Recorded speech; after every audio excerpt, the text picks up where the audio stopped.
الحمد لله رب العالمين الرحمن الرحيم مالك يوم الدين إياك نعبد وإياك نستعين اهدنا الصراط المستقيم صراط الذين أنعمت عليهم غير المغضوب عليهم ولا الضالين العظيم الذين يدعوا لكم فاخشوهم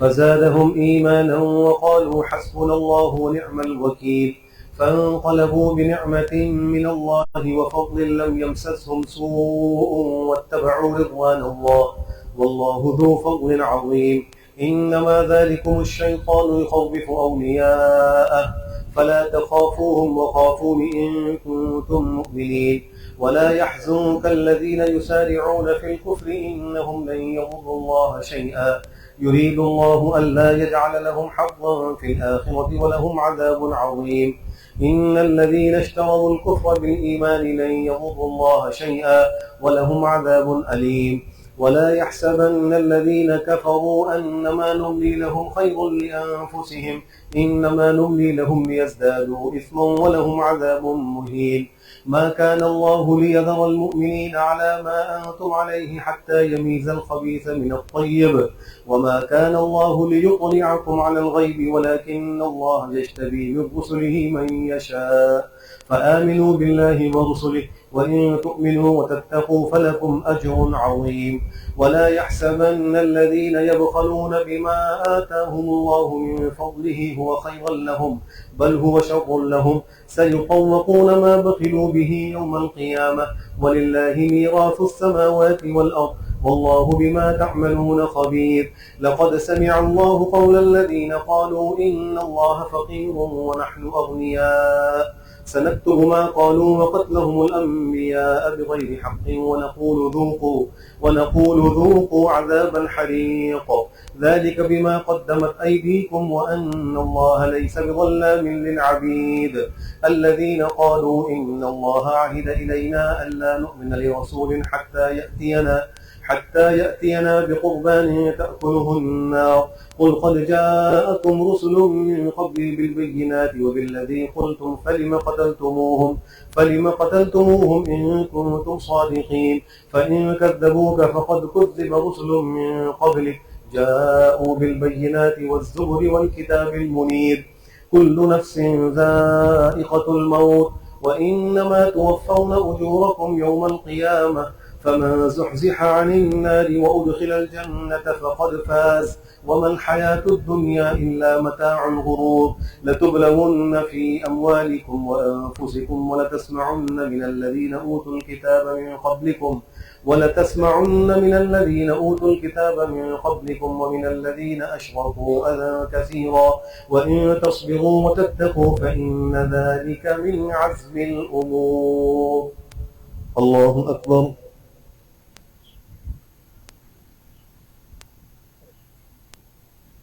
سمع الله لمن حمده الله أكبر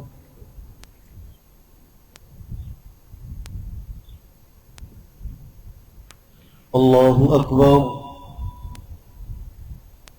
الله أكبر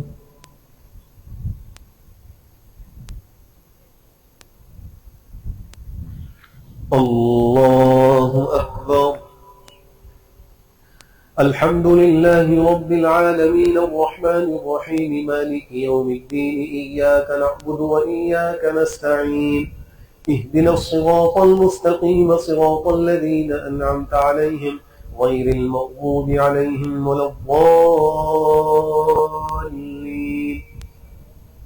وإذ أخذ الله ميثاق الذين أوتوا الكتاب لتبيننه للناس ولا تكتمونه فنبذوه وراء ظهورهم واشتروا به ثمنا قليلا فبئس ما يشترون لا تحسبن الذين يفرحون بما أتوا ويحبون أن يحمدوا بما لم يفعلوا فلا تحسبنهم بمفازة من العذاب ولهم عذاب أليم ولله ملك السماوات والأرض والله على كل شيء قدير إن في خلق السماوات والأرض واختلاف الليل والنهار لآيات لأولي الألباب الذين يذكرون الله قياما وقعودا وعلى جنوبهم ويتفكرون في خلق السماوات والأرض ربنا ما خلقت هذا باطلا سبحانك فقنا عذاب النار ربنا إنك من تدخل النار فقد أخزيته وما للظالمين من أنصار ربنا إننا سمعنا مناديا ينادي للإيمان أن آمنوا بربكم فآمنا ربنا فاغفر لنا ذنوبنا وكفر عنا سيئاتنا وتوفنا مع الأبرار ربنا وآتنا ما وعدتنا على رسلك ولا تخزنا يوم القيامة إنك لا تخلف الميعاد فاستجاب لهم ربهم أني لا أضيع عمل عامل منكم من ذكر أو أنثى بعضكم من بعض فالذين هاجروا وأخرجوا من ديارهم وأوذوا في سبيلي وقاتلوا وقتلوا لأكفرن عنهم سيئاتهم ولأدخلنهم جنات تجري من تحتها الأنهار ثوابا من عند الله والله عنده حسن الثواب لا يغرنك تقلب الذين كفروا في البلاد متاع قليل ثم مأواهم جهنم وبئس المهاد لكن الذين اتقوا ربهم لهم جنات تجري من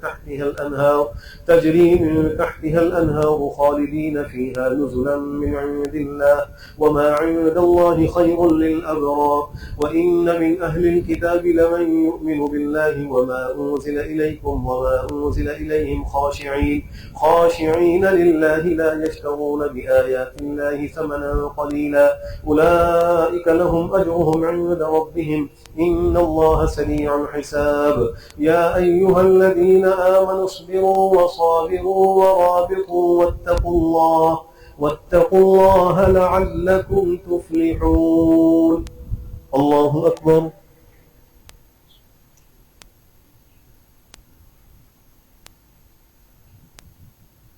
سمع الله لمن حمده الله أكبر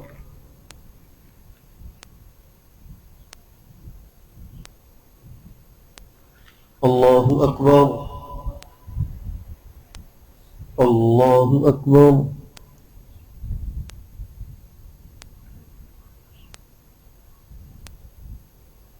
الله أكبر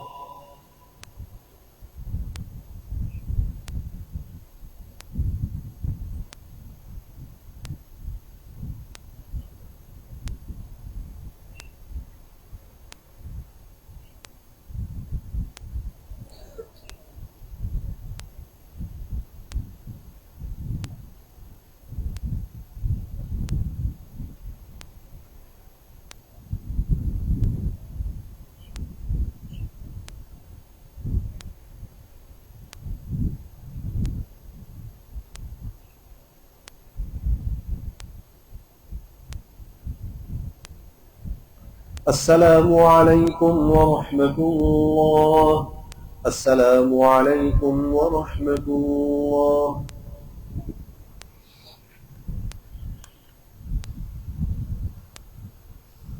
الله أكبر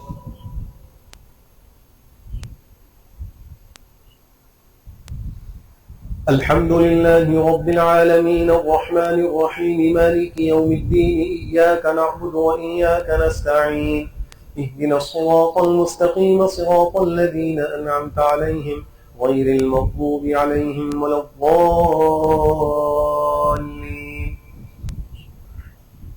يا أيها الناس اتقوا ربكم الذي خلقكم من نفس واحدة وخلق منها زوجها وبث منهما رجالا كثيرا ونساء واتقوا الله الذي تساءلون به والأرحام إن الله كان عليكم رقيبا وآتوا اليتامى أموالهم ولا تتبدلوا الخبيث بالطيب ولا تأكلوا أموالهم إلى أموالكم إنه كان حوبا كبيرا وإن خفتم ألا تقسطوا في اليتامى فانكحوا ما طاب لكم من النساء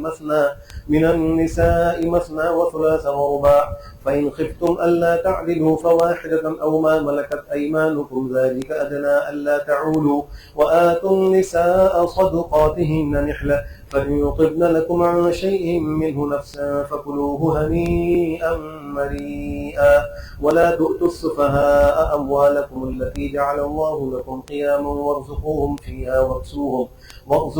فيها واكسوهم وقولوا لهم قولا معروفا وابتلوا اليتامى حتى إذا بلغوا النكاح فإن آنستم منهم رشدا فادفعوا إليهم أموالهم ولا تأكلوها إسرافا وبدارا أن يكبروا ومن كان غنيا فليستعفف ومن كان فقيرا فليأكل بالمعروف ومن كان غنيا فليستعفف ومن كان فقيرا فليأكل بالمعروف فإذا دفعتم إليهم أموالهم فأشهدوا عليهم وكفى بالله حسيبا للرجال نصيب مما ترك الوالدان والأقربون وللنساء نصيب مما ترك الوالدان والأقربون مما قل منه أو كثر نصيبا مفروضا وإذا حضر القسمة أولو القربى واليتامى والمساكين فارزقوهم منه وقولوا لهم قولا معروفا وليخشى الذين لو تركوا من خلفهم ذرية ضعافا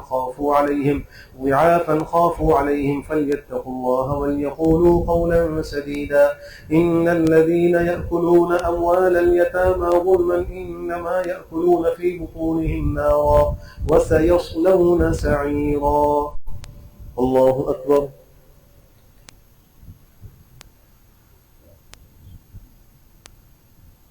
سمع الله لمن حمده. الله أكبر.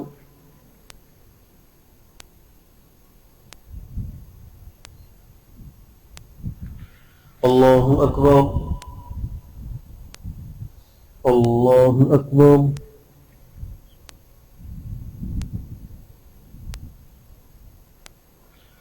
الله أكبر. الحمد لله رب العالمين الرحمن الرحيم مالك يوم الدين إياك نعبد وإياك نستعين اهدنا الصراط المستقيم صراط الذين أنعمت عليهم غير المغضوب عليهم ولا الضالين.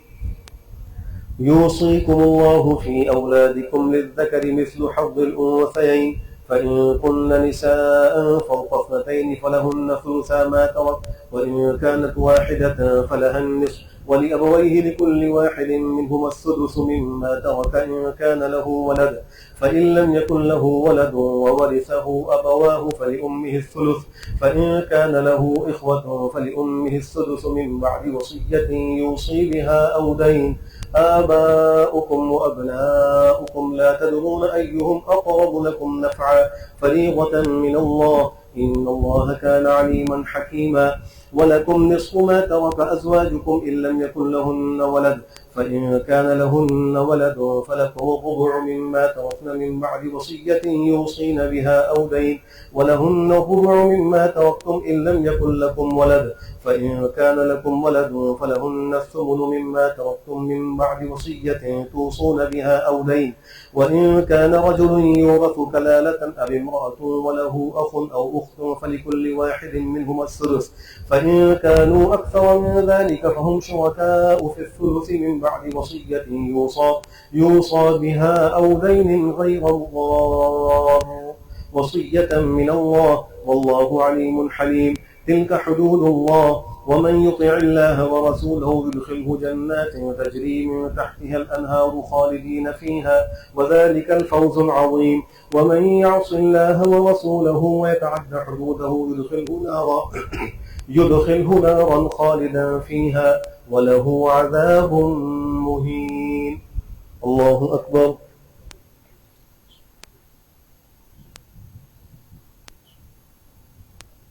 سمع الله لمن حمده. الله أكبر.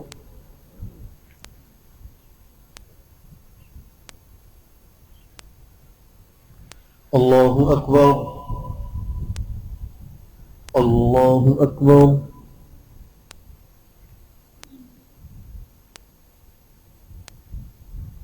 الله أكبر.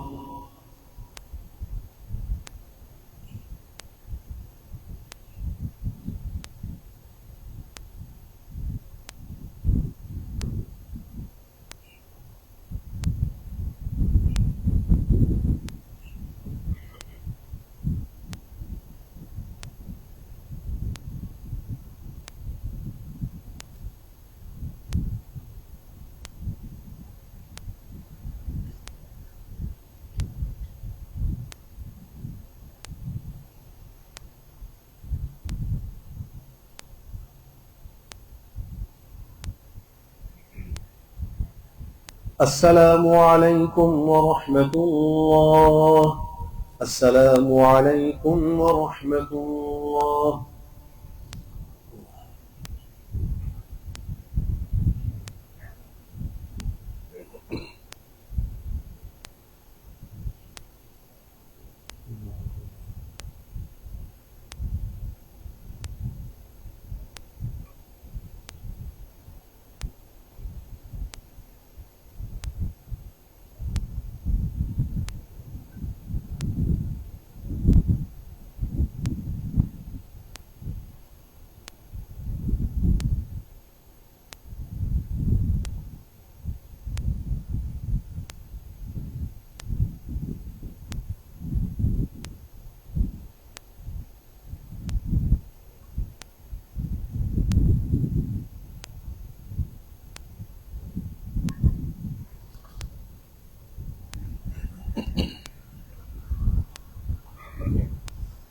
الله أكبر.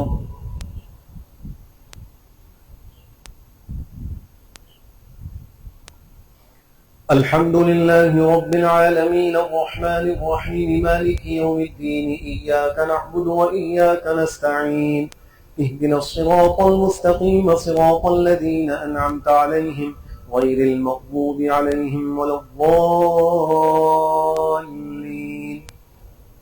واللاتي يأتين الفاحشة من نسائكم فاستشهدوا عليهن 4 منكم فإن شهدوا فأمسكوهن في البيوت حتى يتوفاهن الموت أو يجعل الله لهن سبيلا.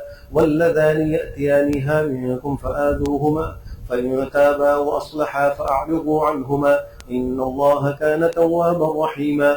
إنما التوبة على الله للذين يعملون السوء بجهالة ثم يتوبون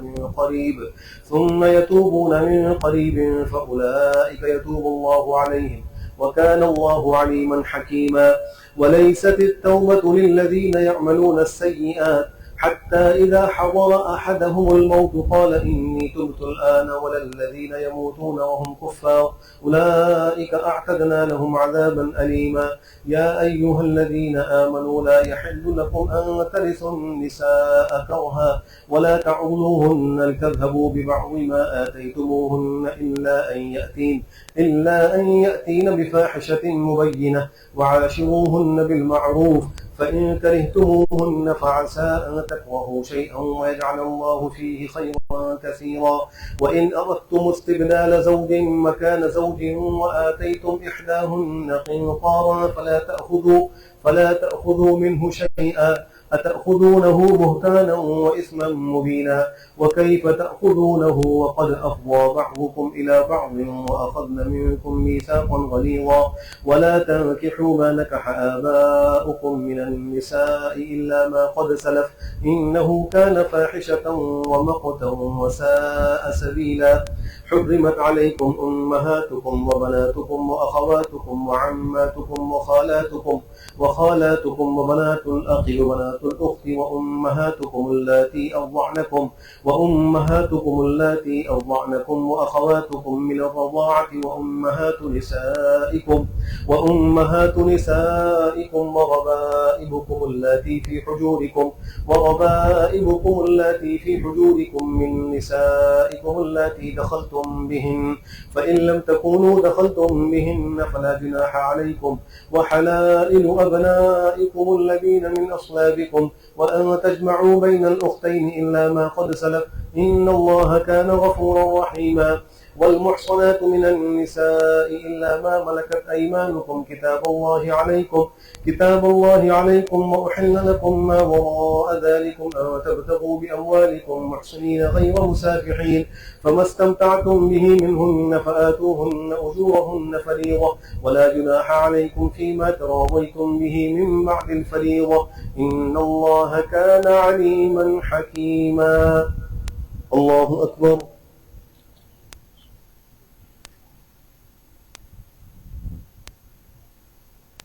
سمع الله لمن حمده. الله أكبر.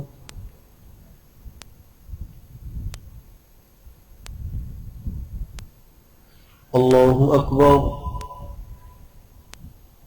الله أكبر.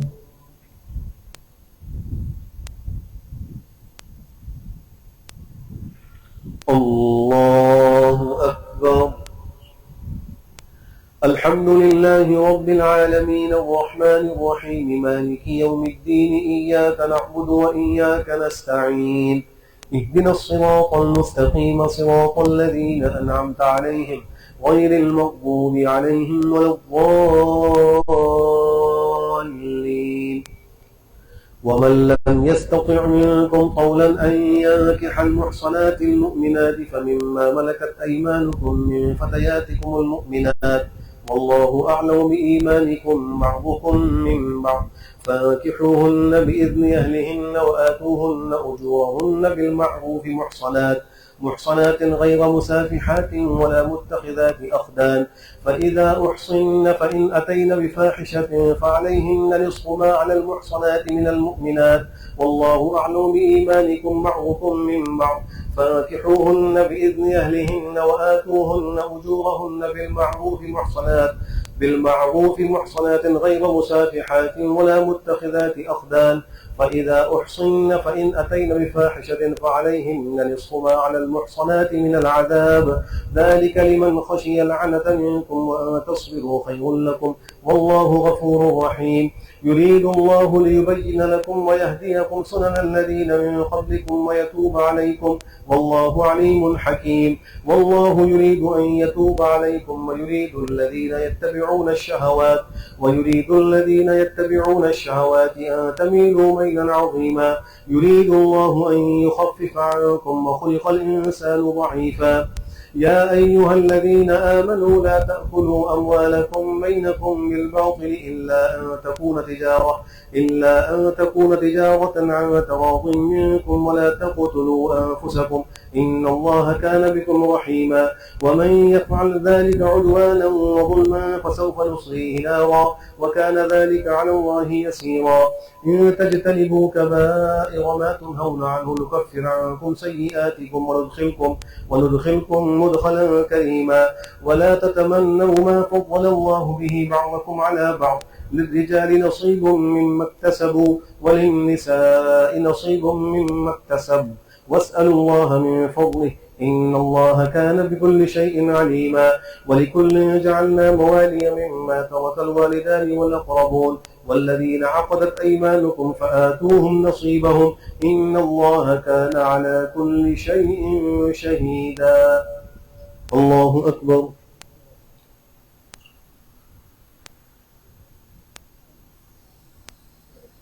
سمع الله لمن حمده. الله أكبر.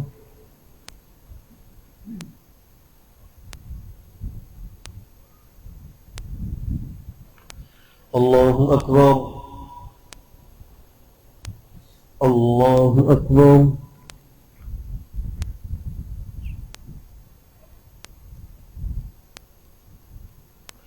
الله أكبر.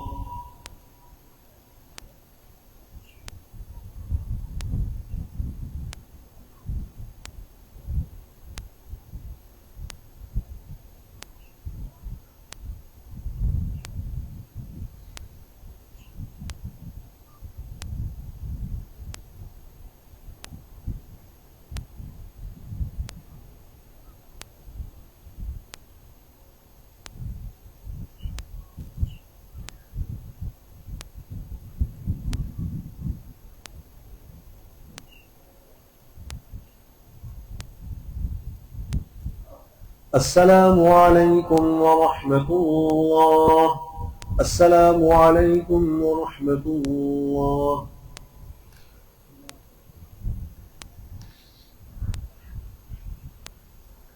الله أكبر.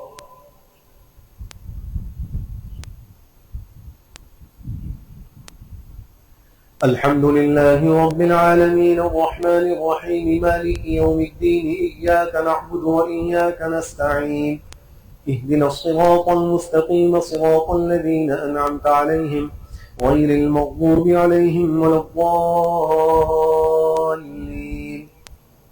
الرجال قوامون على النساء بما فضل الله بعضهم على بعض وبما أنفقوا من أموالهم فالصالحات قانتات حافظات للغيب بما حفظ الله واللاتي تخافون نشوزهن فعظوهن واهجروهن في المضاجع واضربوهن فإن أطعن لكم فآتوهن سبيلا. الرجال قوامون على النساء بما فضل الله بعضهم على بعض وبما أنفقوا من أموالهم فالصالحات قانتات حافظات للغيب بما حفظ الله واللاتي تخافون نشوزهن فعظوهن واهجروهن في المضاجع واضربوهن فإن أطعن لكم فلا تبغوا عليهن سبيلا. فإن أطعنكم فلا تبغوا عليهن سبيلا. فإن أطعنكم فلا تبغوا عليهن سبيلا إن الله كان عليا كبيرا. وإن خفتم شقاق بينهما فابعثوا حكما من أهله وحكما من أهلها إن يريدا إصلاحا يوفق الله بينهما إن الله كان عليما خبيرا. واعبدوا الله ولا تشركوا به شيئا وبالوالدين إحسانا وبذي القربى واليتامى والمساكين والجار ذي القربى والجار الجنب والصاحب بالجنب وابن السبيل وما ملكت أيمانكم إن الله لا يحب من كان مختالا فخورا. الذين يبخلون ويأمرون الناس بالبخل ويكتمون ما آتاهم الله من فضله وأعتدنا للكافرين عذابا مهينا. والذين ينفقون أموالهم رئاء الناس ولا يؤمنون بالله ولا باليوم الآخر ومن يكن الشيطان له قرينا فساء قرينا. وماذا عليهم لو آمنوا بالله واليوم الآخر وأنفقوا مما رزقهم الله وكان الله بهم عليما. إن الله لا يظلم مثقال ذرة وإن تك حسنة يضاعفها ومن لدنه أجرا عظيما. وإن تك حسنة يضاعفها ويؤت من لدنه أجرا عظيما. الله أكبر.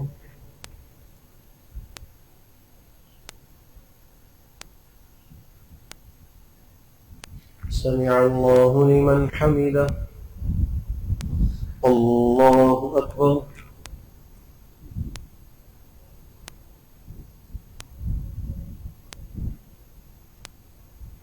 الله أكبر. الله أكبر.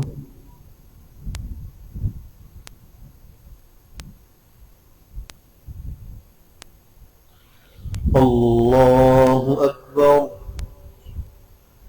الحمد لله رب العالمين الرحمن الرحيم مالك يوم الدين إياك نعبد وإياك نستعين اهدنا الصراط المستقيم صراط الذين أنعمت عليهم غير المغضوب عليهم ولا الضالين.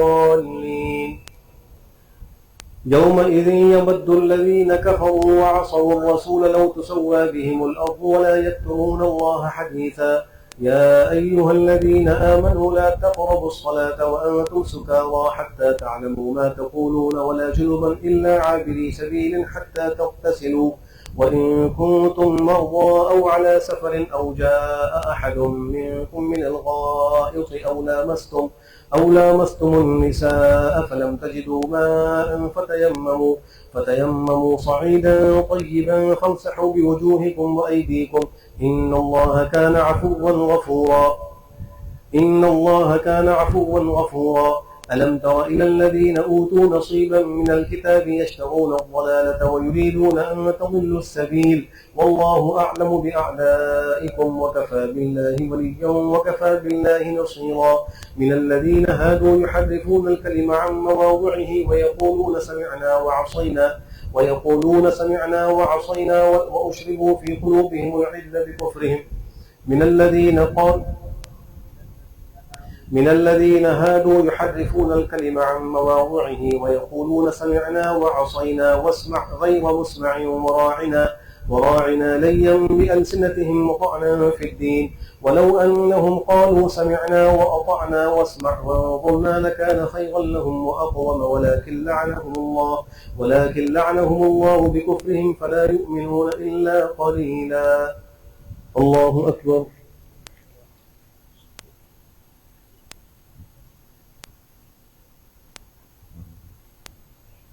سمع الله لمن حمده. الله أكبر.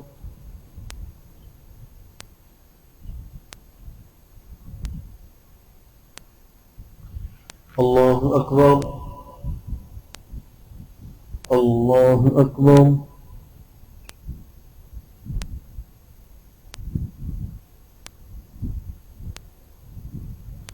الله أكبر.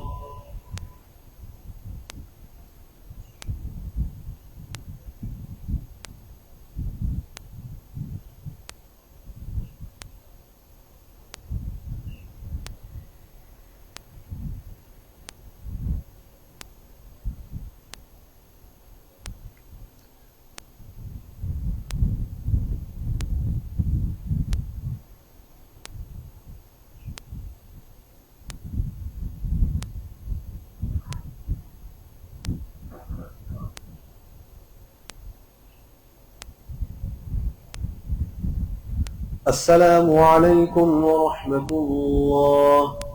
السلام عليكم ورحمة الله.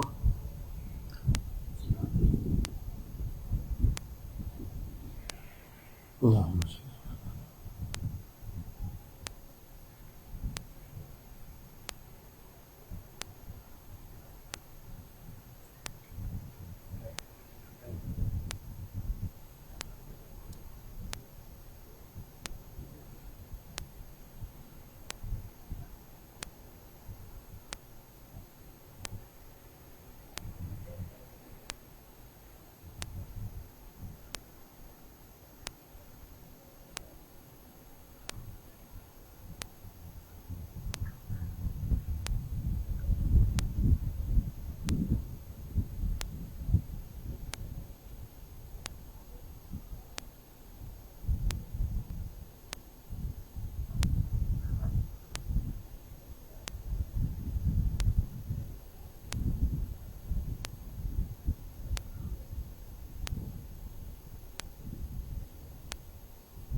الله أكبر.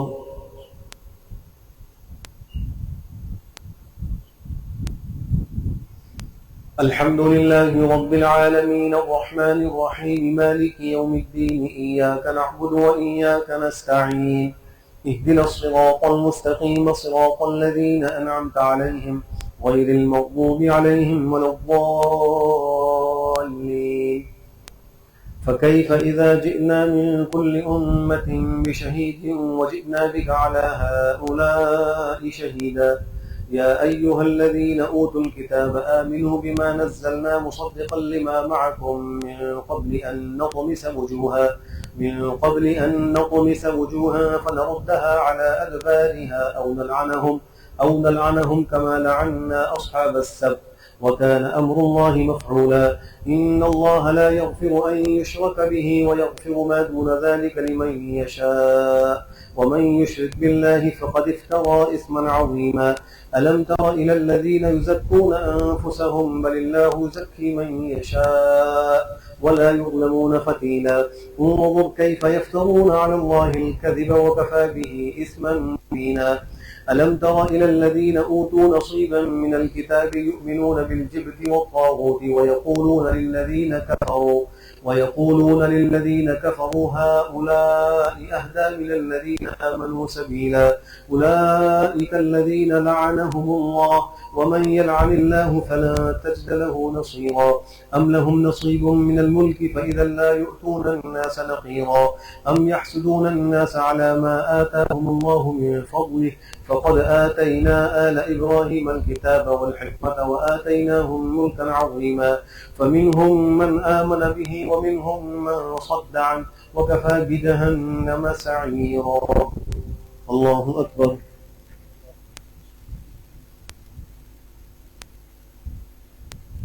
سمع الله لمن حمده. الله أكبر.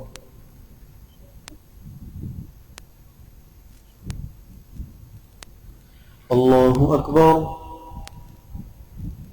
الله أكبر.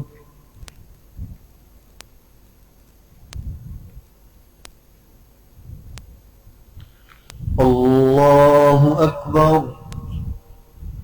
الحمد لله رب العالمين الرحمن الرحيم مالك يوم الدين إياك نعبد وإياك نستعين اهدنا الصراط المستقيم صراط الذين أنعمت عليهم غير المغضوب عليهم ولا الضالين.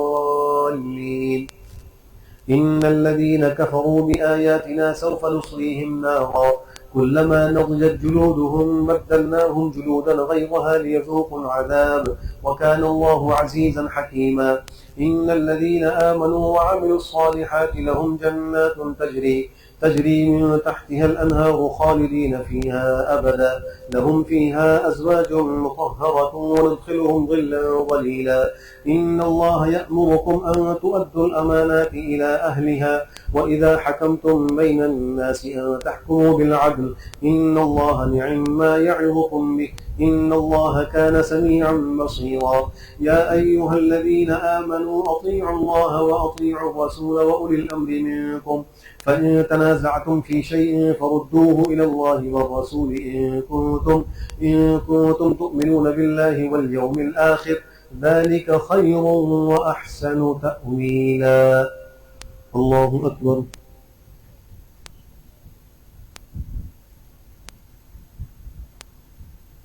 سمع الله لمن حمده. الله أكبر.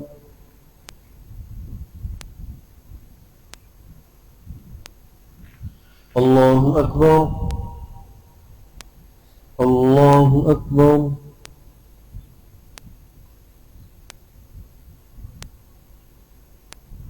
الله أكبر.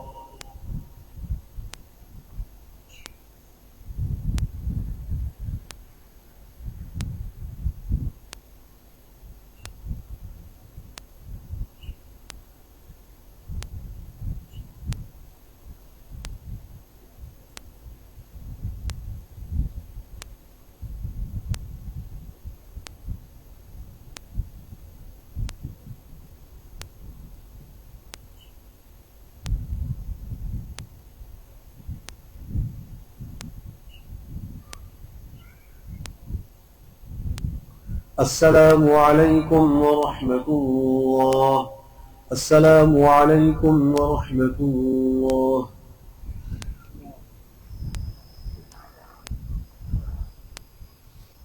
الله أكبر.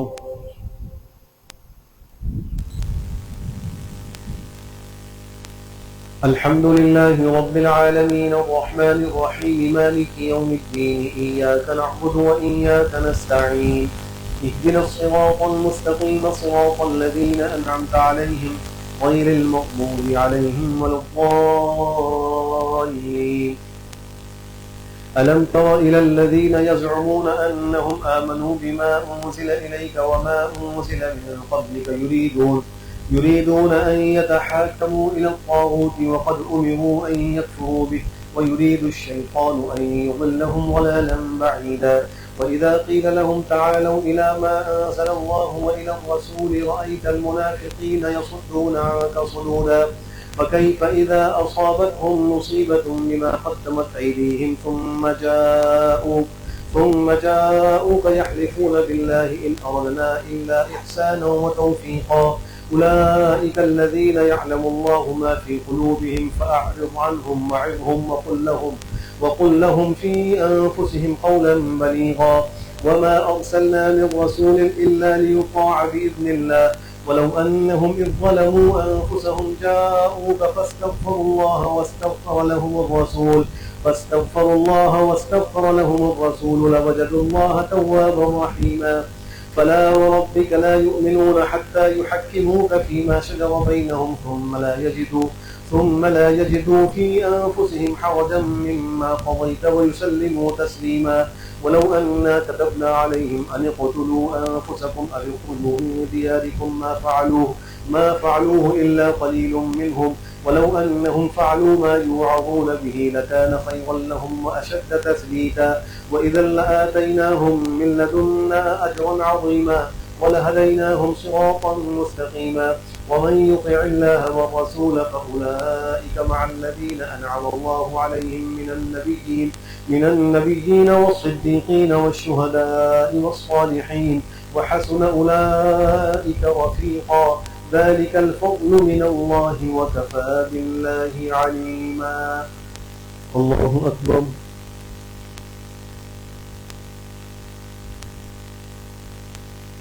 سمع الله لمن حمده الله أكبر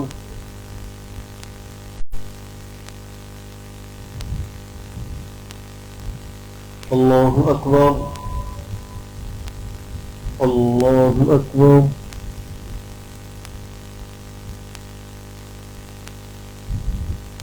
الله أكبر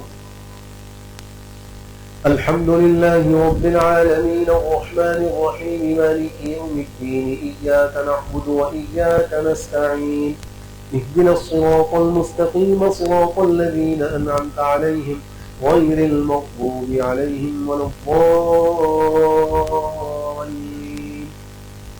يا أيها الذين آمنوا خذوا حذركم فانفروا ثبات أو انفروا جميعا وإن منكم لمن ليبطئن فإن أصابتكم مصيبة قال قد أنعم الله علي إذ لم أكن معهم شهيدا ولئن أصابكم فضل من الله ليقولن كأن لم تكن بينكم وبينه مودة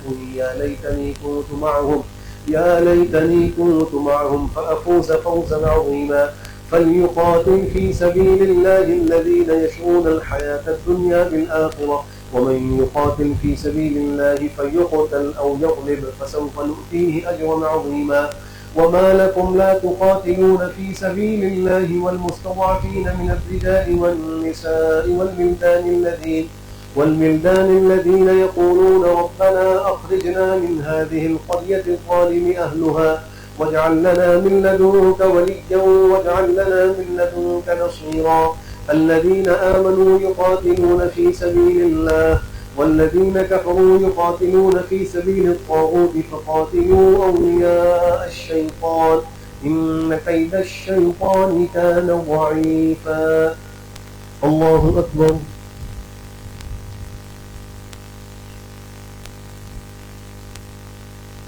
سمع الله لمن حمده الله أكبر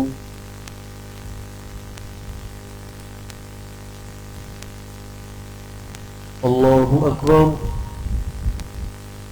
الله أكبر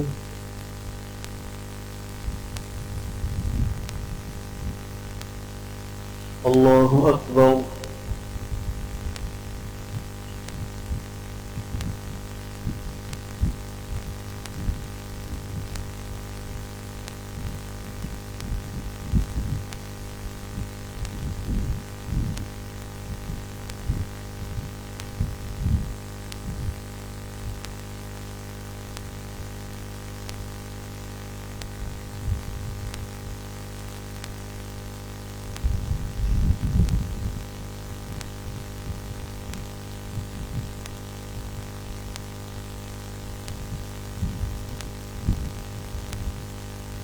السلام عليكم ورحمة الله السلام عليكم ورحمة الله.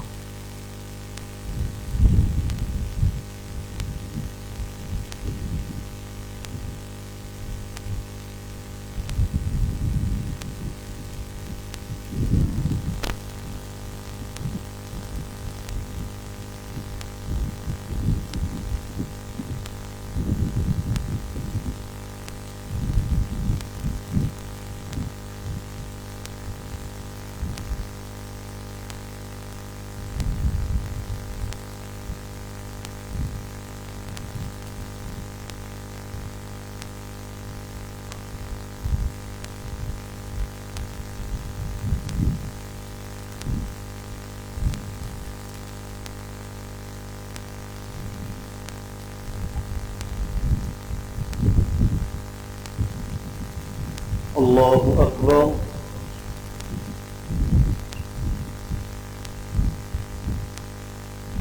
الحمد لله رب العالمين الرحمن الرحيم مالك يوم الدين إياك نعبد وإياك نستعين اهدنا الصراط المستقيم صراط الذين أنعمت عليهم غير المغضوب عليهم ولا الضالين. إن الذين آمنوا وعملوا الصالحات سندخلهم جنات تجري من تحتها الأنهار خالدين فيها أبدا لهم فيها أزواج مطهرة وندخلهم ظلا ظليلا. ألم تر إلى الذين قيل لهم كفوا أيديكم وأقيموا الصلاة وآتوا الزكاة فلما كتب عليهم القتال إذا فريق منهم يخشون الناس كخشية الله أو أشد خشية وقالوا ربنا لم كتبت علينا القتال لولا أخرتنا إلى أجل قريب قل متاع الدنيا قليل والآخرة خير لمن اتقى ولا تظلمون فتيلا. أينما تكونوا يدرككم الموت ولو كنتم في بروج مشيدة وإن تصلهم حسنة يقولوا هذه من عند الله وإن تصلهم سيئة يقولوا هذه من عندك قل كل من عند الله فما لهؤلاء القوم لا يكادون يفقهون حديثا. ما أصابك من حسنة فمن الله وما أصابك من سيئة فمن نفسك وأرسلناك للناس رسولا وكفى بالله شهيدا. من يطع الرسول فقد أطاع الله ومن تولى فما أرسلناك عليهم حفيظا. الله أكبر.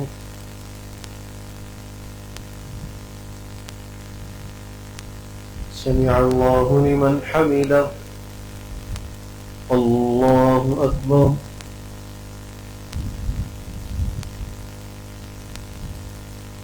الله أكبر. الله أكبر.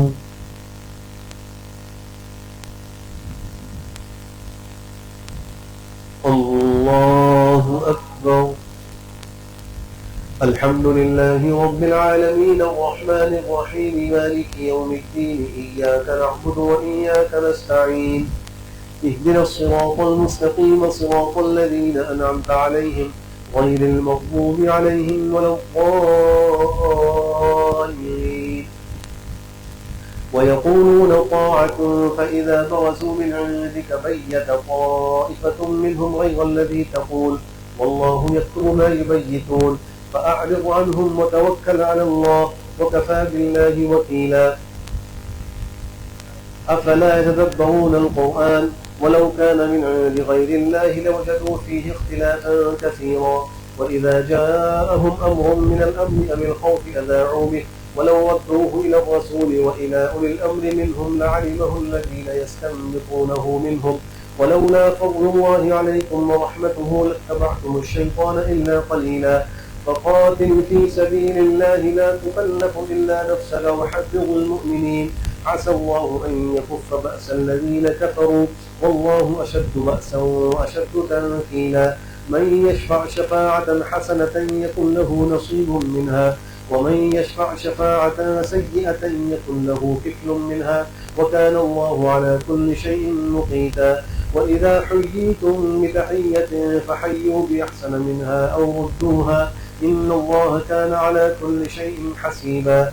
الله لا إله إلا هو ليجمعنكم إلى يوم القيامة لا ريب فيه ومن أصدق من الله حديثا. الله أكبر.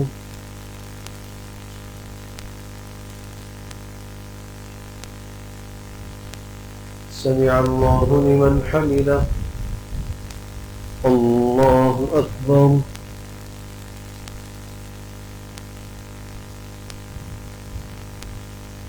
الله أكبر.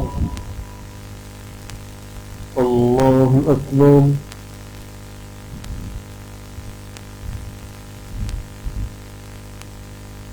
الله أكبر.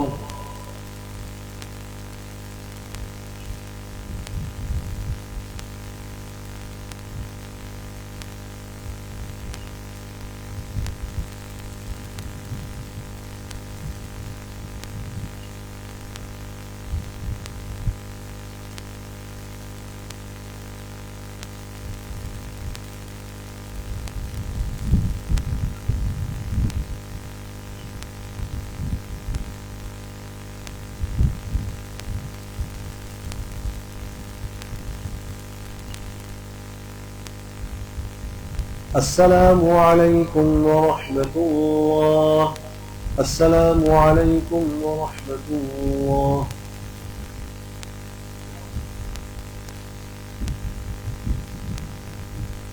الله أكبر.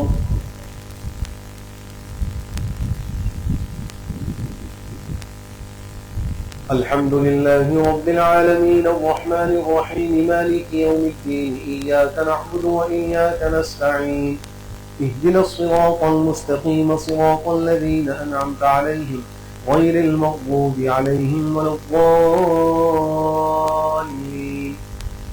فما لكم في المنافقين فئتين والله أركسهم بما كسبوا أتريدون أن تهدوا من أضل الله ومن يضلل الله فلن تجد له سبيلا. ودوا لو تكفرون كما كفروا فتكونون سواء فلا تتخذوا منهم أولياء حتى يهاجروا في سبيل الله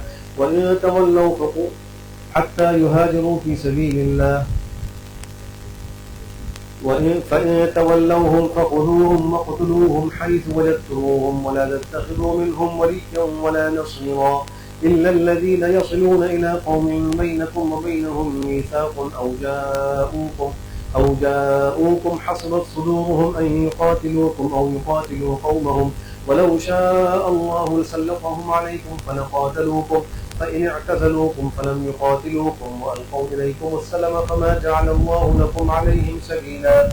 ستجدون آخرين يريدون أن يأمنوكم ويأمنوا قومهم كلما ردوا إلى الفتنة أركسوا فيها فإن لم يعتزلوكم ويلقوا إليكم السلم ويكفوا أيديهم فخذوهم وقتلوهم حيث ثقفتموهم وأولئكم جعلنا لكم عليهم سلطانا مبينا. الله أكبر.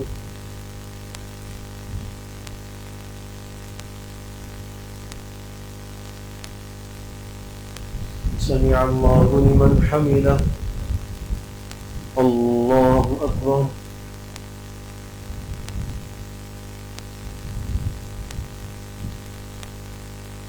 الله أكبر. الله أكبر.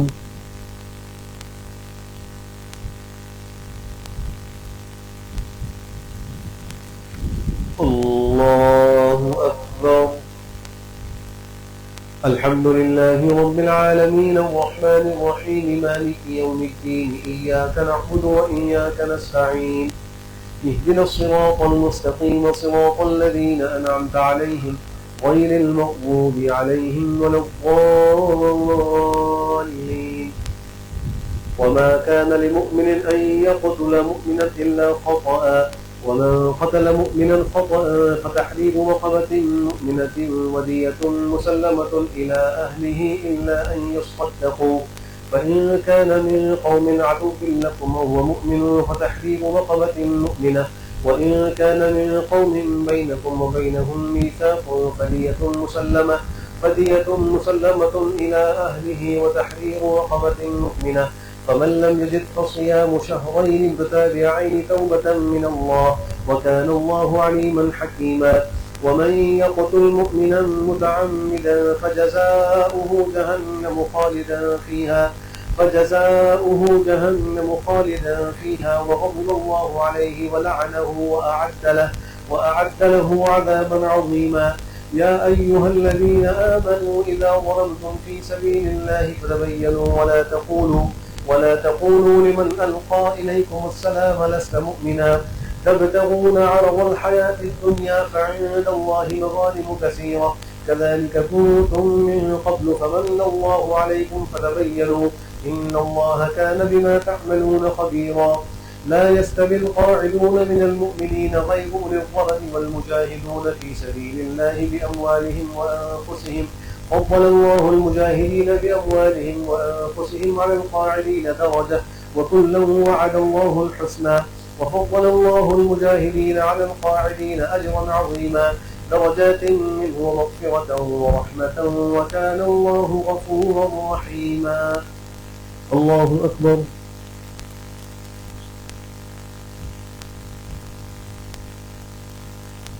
سمع الله لمن حمده.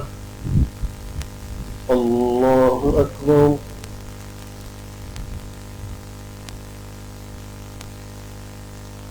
الله أكبر. الله أكبر.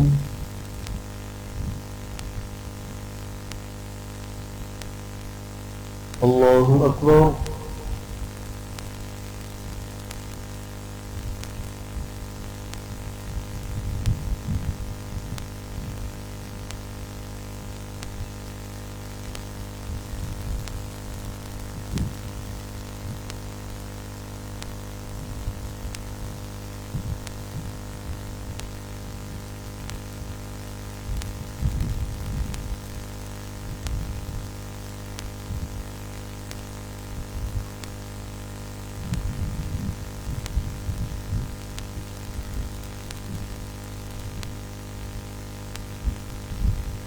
السلام عليكم ورحمة الله.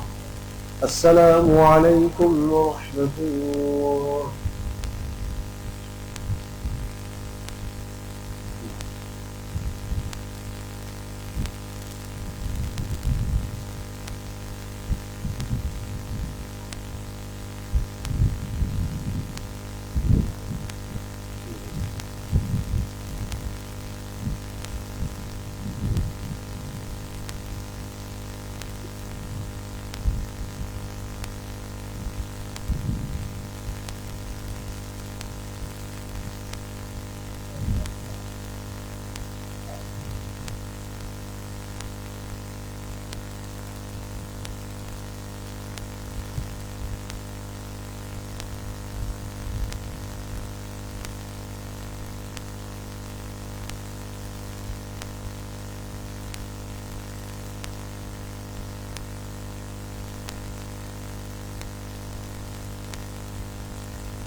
الله أكبر.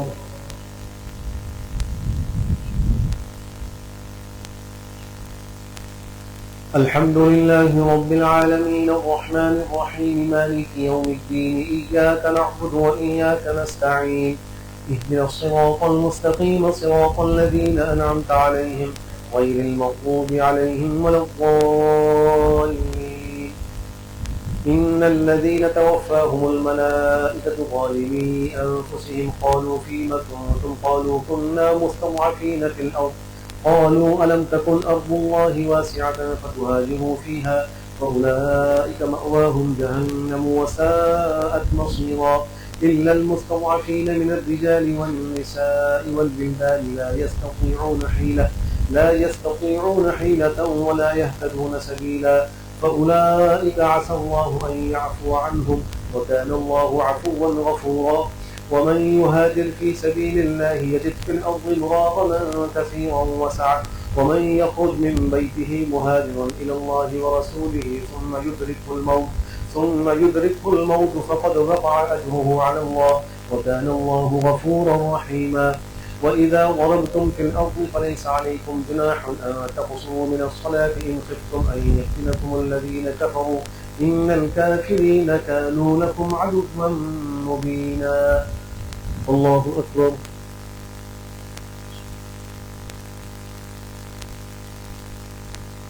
سمع الله لمن حمده. الله أكبر.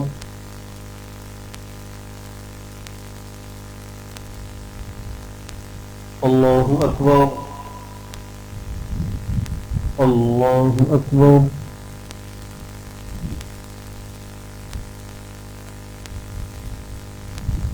الله أكبر.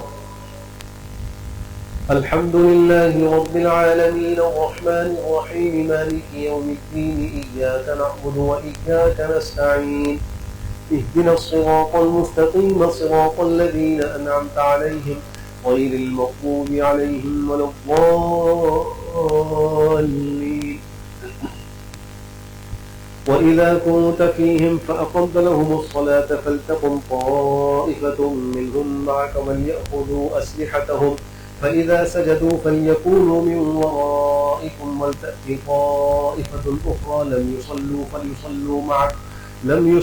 فليصلوا معك وليأخذوا حذرهم وأسلحتهم ود الذين كفروا لو تغفلون عن أسلحتكم وأمتعتكم فيميلون عليكم ميلة واحدة ولا جناح عليكم إن كان بكم أذى من مطر أو كنتم مرضى أن تضعوا أسلحتكم وخذوا حذركم إن الله أعد للكافرين عذابا مهينا.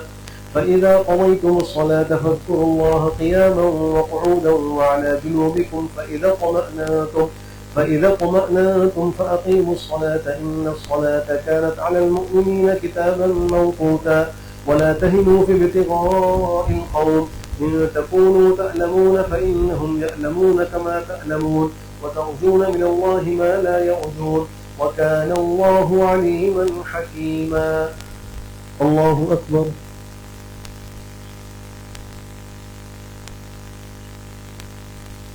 سمع الله لمن حمده. الله أكبر.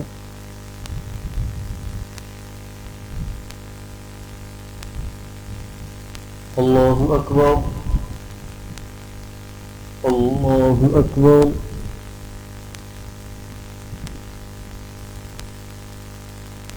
الله أكبر.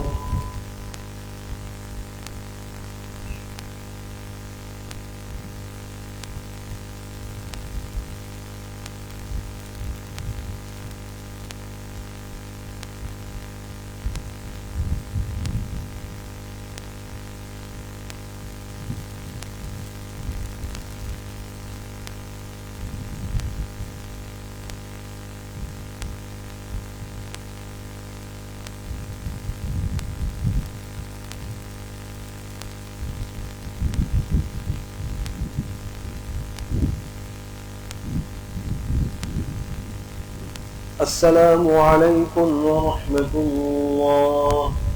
السلام عليكم ورحمة الله.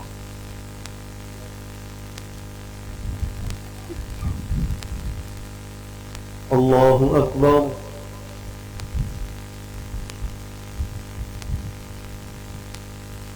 الحمد لله رب العالمين الرحمن الرحيم مالك يوم الدين إياك نعبد وإياك نستعين اهدنا الصراط المستقيم صراط الذين أنعمت عليهم غير المغضوب عليهم ولا الضالين.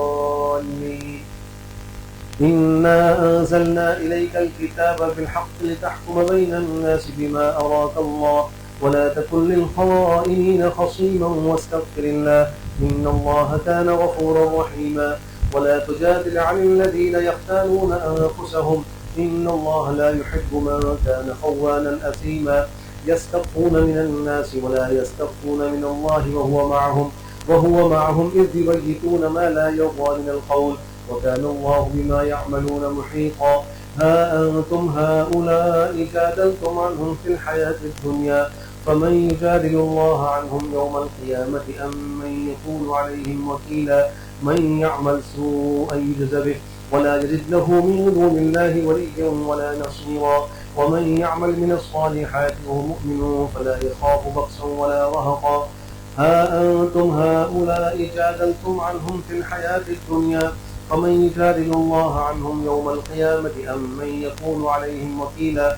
ومن يعمل سوءا أو يظلم نفسه ثم يستغفر الله يجد الله غفورا رحيما. ومن يكسب إثما فإنما يكسبه على نفسه وكان الله عليما حكيما. ومن يكسب خطيئة أو إثما ثم يرم به بريئا فقد احتمل بهتانا وإثما مبينا. الله أكبر.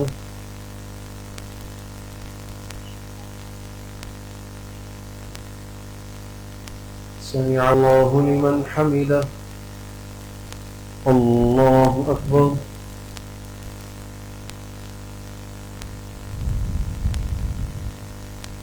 الله أكبر. الله أكبر.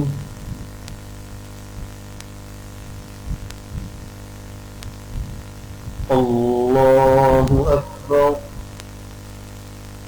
الحمد لله رب العالمين الرحمن الرحيم مالك يوم الدين إياك نعبد وإياك نستعين اهدنا الصراط المستقيم صراط الذين أنعمت عليهم غير المغضوب عليهم ولا الضالين. ولولا فضل الله عليك ورحمته لهم طائفة منهم أن يضلوا وما يضلون إلا أنفسهم وما يضرونك من شيء وأنزل الله عليك الكتاب والحكمة وعلمك ما لم تكن تعلم وكان فضل الله عليك عظيما.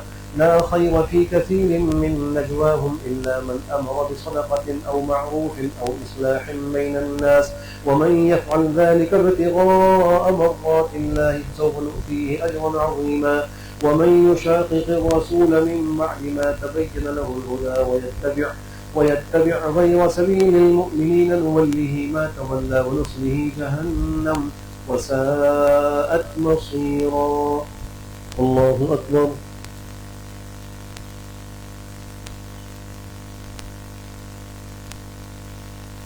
سمع الله لمن حمده. الله أكبر.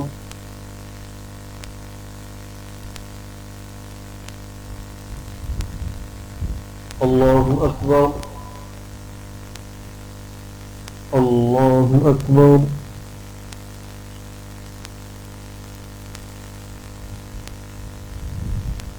الله أكبر.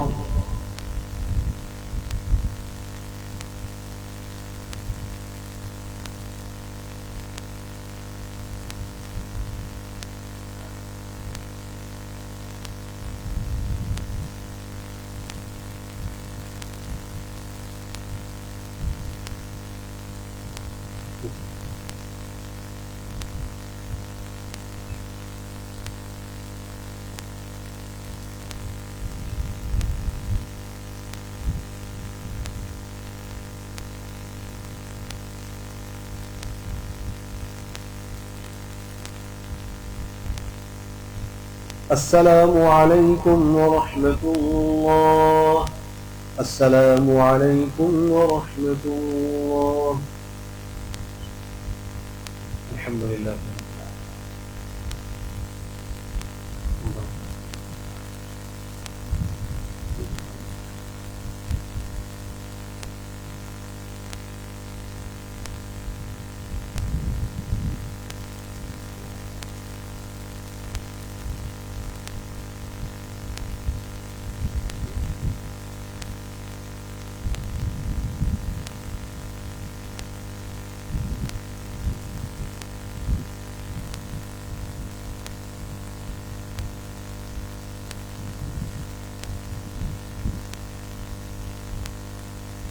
برحمتك يا أرحم الراحمين. صلاة الوتر.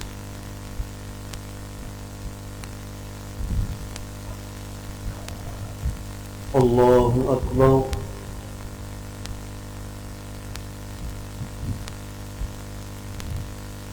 الحمد لله رب العالمين الرحمن الرحيم مالك يوم الدين إياك نعبد وإياك نستعين اهدنا الصراط المستقيم صراط الذين أنعمت عليهم غير المغضوب عليهم ولا الضالين. ألم تر كيف فعل ربك بأصحاب الفيل ألم يجعل كيدهم في تضليل وأرسل عليهم طيرا أبابيل ترميهم بحجارة من سجيل فجعلهم كعصف مأكول. الله أكبر.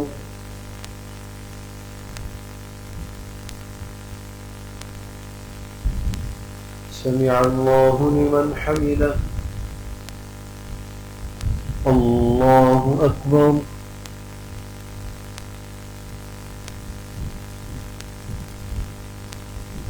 الله أكبر.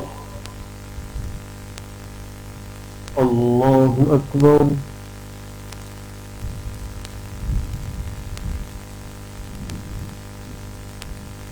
الله أكبر. الحمد لله رب العالمين الرحمن الرحيم مالك يوم الدين إياك نعبد وإياك نستعين اهدنا الصراط المستقيم صراط الذين أنعمت عليهم غير المغضوب عليهم ولا الضالين.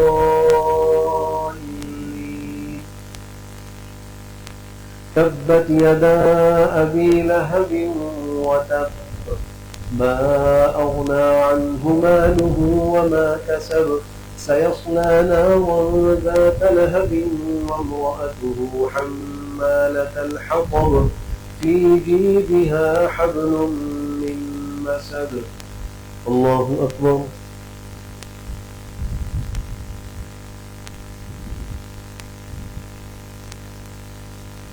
سمع الله لمن حمده. الله أكبر.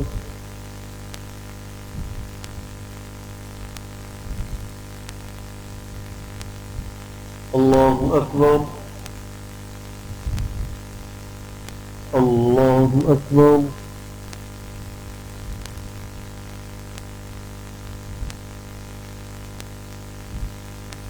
الله أكبر.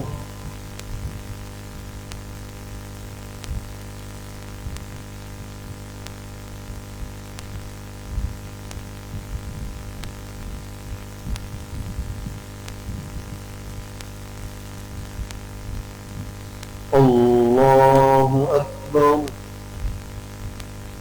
الحمد لله رب العالمين الرحمن الرحيم مالك يوم الدين إياك نعبد وإياك نستعين اهدنا الصراط المستقيم صراط الذين أنعمت عليهم غير المغضوب عليهم ولا الضالين.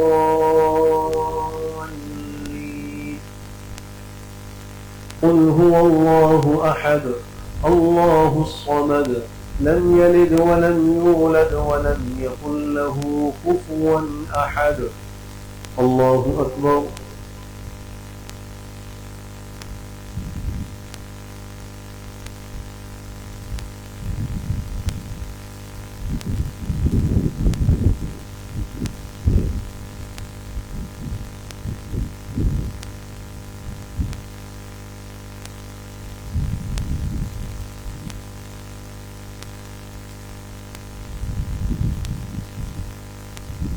الله أكبر.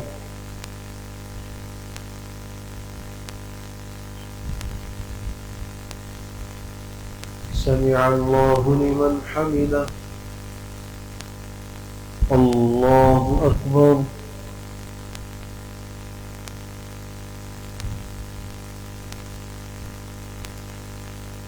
الله أكبر.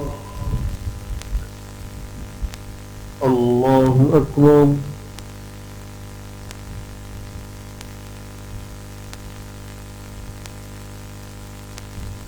الله أكبر.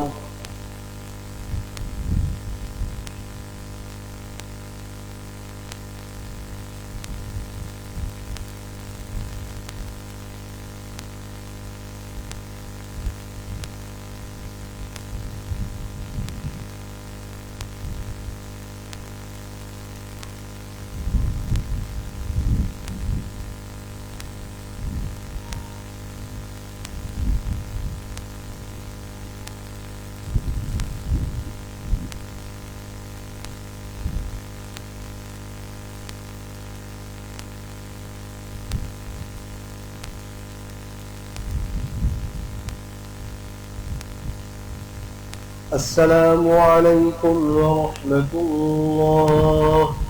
السلام عليكم ورحمة الله.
بس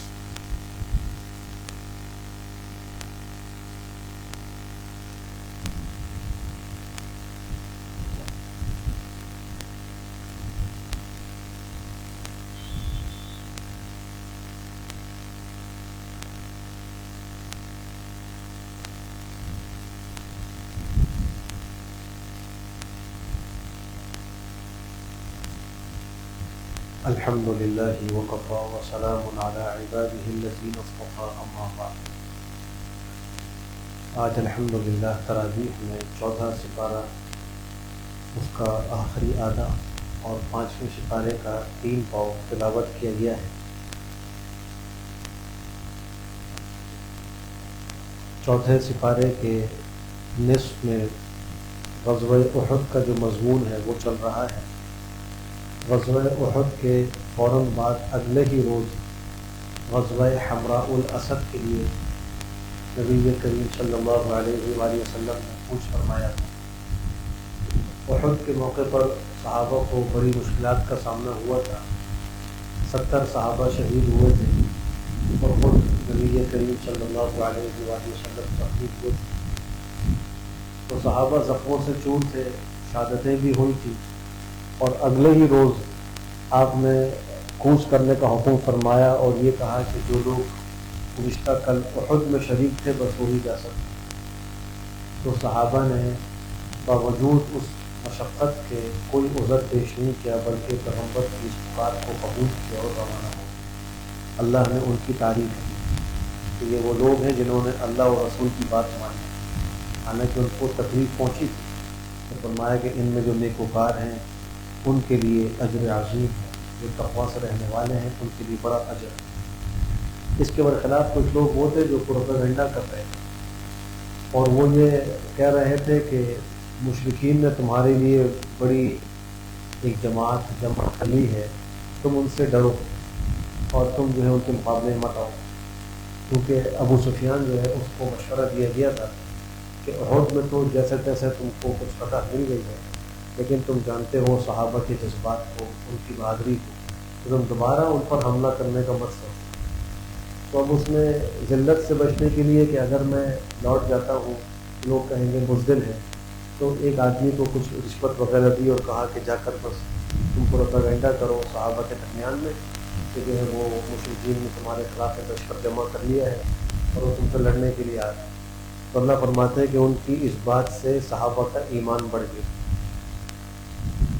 یعنی ہونا تو یہ چاہیے تھا کہ وہ ہمت ہار جاتا ہے، لیکن اللہ نے صحابہ کو ایسا دل عطا فرمایا تھا کہ مشرکین کے آنے کی خبر سے ایمان بڑھے اور وہ کہنے لگے حسبنا اللہ و نعم الوکیل، ہمیں اللہ کافی ہے بہترین مقاصد۔ تو اللہ نے ان کے اس جذبے کو بھی قبول فرمایا اور پھر وہ اس غزوے سے بہت سا مال لے کر پہنچے اور کوئی تکلیف ان کو نہیں پہنچی۔ پھر اللہ سبحانہ وتعالیٰ نے اس مقام پر یہ بات بھی ذکر کی ہے کہ اللہ مومنوں کو ایسے چھوڑے گا نہیں کہ وہ منافق اور کافروں کے ساتھ مل جل کر بس رہتے، بلکہ مومن اور منافق کے درمیان میں اللہ فرق ظاہر کرے، اور یہ فرق ظاہر ہوتا ہے آزمائش سے۔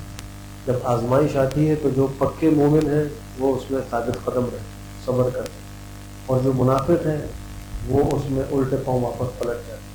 تو اللہ نے اسی بات کو فرمایا کہ ما کان اللہ لیذر المؤمنین علی ما انتم علیہ، اللہ نہیں ہے کہ چھوڑ دے مومنوں کو اس حالت پر جس پر تم ہو، یہاں تک کہ اللہ خبیث اور نافرمان کو طیب یعنی فرمبردار سے الگ نہ کر دے۔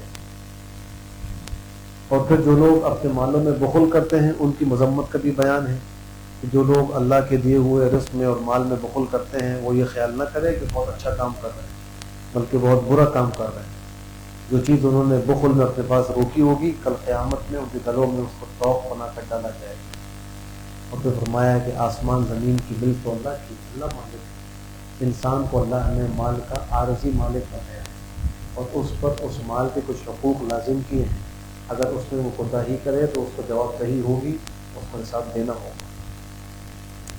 پھر یہود کی ایک گستاخی کا بھی تذکرہ ہے، جب اللہ سبحانہ وتعالیٰ نے قرآن کریم میں یہ آیت نازل فرمائی کہ کون ہے جو اللہ کو قرض دے قرض حسن، پھر اللہ اس کو کئی گنا بڑھا کر دے گا، یعنی انفاق کی ترغیب دی گئی اور اس کو قرض سے تعبیر کیا، اس لیے کہ قرض واپس ملتا ہے۔ تو اللہ یہ بتلا رہا ہے کہ تم کو جو مال ہم نے دیا ہے اگر تم ہمارے راستے میں خرچ کرو گے ہم تم کو واپس کریں گے، جیسے قرضہ واپس ہوتا ہے۔ تو یہود نے اس آیت کے بعد یہ کہنا شروع کیا کہ ان اللہ فقیر ونحن اغنیاء، اللہ نعوذ باللہ فقیر ہے، ہم مانگتا ہے، اللہ ہم سے مال مانگ رہے ہیں۔ اللہ کو مال کی کیا ضرورت، اللہ تو حقیقی مالک ہے، مال کا پیدا کرنے والا اللہ، دینے والا اللہ، رازق اللہ، اور وہ تو مسلمانوں کو، انسانوں کو ثواب دینے کے لیے حکم دے رہے ہیں کہ میرے راستے میں خرچ کرو، کئی گنا بڑا کر دوں گے۔ اگر ساری دنیا کے انسان مل کر اللہ کے راستے میں خرچ کریں تو اللہ کی خدائی میں کوئی اضافہ نہیں ہوگا، یا ساری دنیا کے انسان اپنا مال روک کر اپنے پاس بیٹھ کے بخل کریں تو خدا کی خدائی میں اور بادشاہت میں کوئی کمی بھی واقع نہیں ہو۔ خرچ کریں گے تو کرنے والوں کا فائدہ، نہیں کریں گے نقصان بھی نہیں کریں۔ پھر فرمایا کہ یہ جو یہود ہیں ہم نے ان کی بات بھی لکھ لی ہے، اور یہ جو انبیاء کو ناحق قتل کرتے تھے ہم نے وہ بھی لکھ لیا، ہم کل قیامت میں کہیں گے جلنے کا عذاب چکھو، اور یہ عذاب تم کو اس وجہ سے دیا جا رہا ہے جو تم نے اپنے ہاتھوں کی کمائی آگے بھیجی ہے، جو اعمال تم نے آگے بھیجے ہیں یہ اسی کا نتیجہ ہے، اللہ بندوں پر ظلم کرنے والا نہیں۔ تو اللہ فرماتا ہے کہ ان لوگوں نے ایک بات یہ بھی کہی تھی کہ ہم کسی بھی رسول پر اس وقت تک ایمان لے کر نہیں آئیں گے جب تک کہ وہ ہمارے سامنے ایک قربانی لے کر آئے جس کو آسمانی آگ آ کر کھا لے۔ اور وہ جو مطالبہ کرتے تھے نبی آخر الزمان سے کہ آپ بھی ایسی کوئی قربانی لے کر آئیں کہ آسمانی آگ آ کر اس کو کھائے، ہم سے اللہ نے یہ عہد لیا ہے کہ جب تک کوئی رسول یہ نشانی لے کر نہ آئے تو اس پر ایمان لے کر آئے۔ حالانکہ یہ بات غلط تھی، اس کے جواب میں یہ کہا گیا کہ چلو ہم تمہاری بات مان بھی لیتے ہیں، اگر ایسا ہی ہے تو پھر تم نے ان انبیاء کو کیوں قتل کیا جو تمہارا یہ من چاہا معجزہ بھی لے کر آئے تھے اور اس کے علاوہ اور بھی وہ معجزات لے کر آئے۔ یعنی انہوں نے یہ نشانی بھی پیش کی تھی لیکن تم نے پھر بھی ان کو قتل کر دی. اس کا مطلب یہ کہ تم ضدی اور عنادی ہو, تم جو ہے وہ حق کے طلبگار نہیں ہو. پھر یہ بھی فرمایا ہے کہ ضرور تمہارے اموال اور جانوں میں تمہاری آزمائش ہو. انسان کی آزمائش اموال میں کیا ہوتی ہے کہ مال کم ہوتا ہے, نقصان ہوتا ہے, پھل ہیں ضائع ہو گئے, کھیتی ہلاک ہو گئی, مال خدا نخواستہ چوری ہو گیا, ضائع ہو گیا, یہ مال کی آزمائش ہے. اس میں اللہ آزماتے ہیں کہ کون صبر کرتا ہے اور کون ناشکری کرتا ہے. اور جانوں کی آزمائش یہ ہے کہ اللہ بیماریاں دے دیتا ہے, اموات واقع ہو جاتی ہیں, اولاد خدا نخواستہ مر جاتی ہے. تو اس قسم کی چیزوں سے اللہ جانوں میں آزماتا ہے. اور پھر یہ بھی فرمایا کہ تم اہل کتاب اور مشرکین کے منہ سے بڑی اذیت کی باتیں سنو, وہ تو بہت تکلیفیں پہنچائے. آج بھی کفر اور کافر مسلمانوں پر زبان درازیاں کرتے ہیں, ہمارے نبی کی شان میں گستاخیاں کرتے ہیں. یہ ابھی کا مسئلہ نہیں, یہ شروع سے چلا ہے. اللہ فرما رہے ہیں کہ یہ کافر اور یہ مشرک اہل کتاب تمہیں اس طرح تکلیفیں پہنچاتے رہے, لیکن اب اس میں کامیاب کون ہوگا؟ فرمایا کہ اگر تم صبر کرو گے اور تقویٰ سے رہو گے تو یہ بڑی ہمت کے کام ہے. یعنی ان مشکل حالات میں جب دشمن جو ہے وہ پوری طاقت کے ساتھ حملہ آور ہو تو صبر اور تقویٰ یہ دو ایسے ہتھیار ہیں کہ اگر انسان ان کو حاصل کرے گا اور ان پر عمل کرے گا تو اللہ ان کو ضرور کامیابی نصیب کرے گا. پھر یہ جو سورہ آل عمران ہے اس کے آخر میں اللہ سبحانہ وتعالیٰ نے عقل مند جو لوگ ہیں ان کی ایک کیفیت ذکر کی ہے کہ وہ اللہ کو کیسے یاد کرتے ہیں اور کیسے اللہ سے دعائیں کرتے ہیں. وہ ہر حال میں اللہ کو یاد کرتے ہیں, کھڑے ہوں, بیٹھے ہوں, لیٹے ہوں, آسمان زمین کی پیدائش میں غور و فکر کرتے ہیں اور اللہ سے یوں عرض کرتے ہیں کہ اے اللہ آپ نے ان کو بیکار پیدا نہیں کیا, آپ کی ذات تمام نقائص اور عیبوں سے پاک ہے, ہمیں جہنم کے عذاب سے بچا دیجیے. یہ دعائیں وہ کرتے ہیں. تو یہ بھی کہتے ہیں کہ ہمارے پروردگار جس کو آپ داخل کر دیں جہنم کی آگ میں تو آپ نے اس کو رسوا کر دیا, ظالموں کا کوئی مددگار نہیں. یعنی جس کو اللہ نے جہنم میں داخل کر دیا وہ غریب, جس کو اللہ جہنم سے بچا لے اور جنت نصیب کر دے تو وہ حقیقی کامیاب ہے. اللہ ہم سب کو کامیابی نصیب فرمائے. یہ بھی دعا کرتے ہیں کہ اے اللہ ہم نے ایک منادی کو سنا, پکارنے والے کو سنا جو پکار رہا تھا, ایمان کی دعوت دے رہا تھا کہ اپنے پروردگار پر ایمان لے آؤ. ہم ایمان لے آئے. یہاں مراد منادی سے اللہ کا نبی, کہ اللہ کا نبی پکار کر ایمان کی دعوت دے رہا ہے. اور یہ جو ہے وہ قرآن کریم بھی منادی ہو سکتا ہے کہ یہ بھی پکار کے ایمان کی دعوت دے. اے ہمارے پروردگار ہمارے گناہ معاف کر دیجئے, ہماری سیئات کو مٹا دیجئے اور ہمیں نیک لوگوں میں شامل کر کے موت. حسن خاتمہ بہت بڑی دولت ہے, اللہ ہم سب کو نصیب فرمائے. زندگی جیسے تیسے گزر جائے, خاتمہ خدا نہ خواستہ اگر اچھا نہیں ہوا تو انسان بڑے خسارے, اور خاتمہ اچھا ہو گیا تو اس کا بیڑا پار ہے.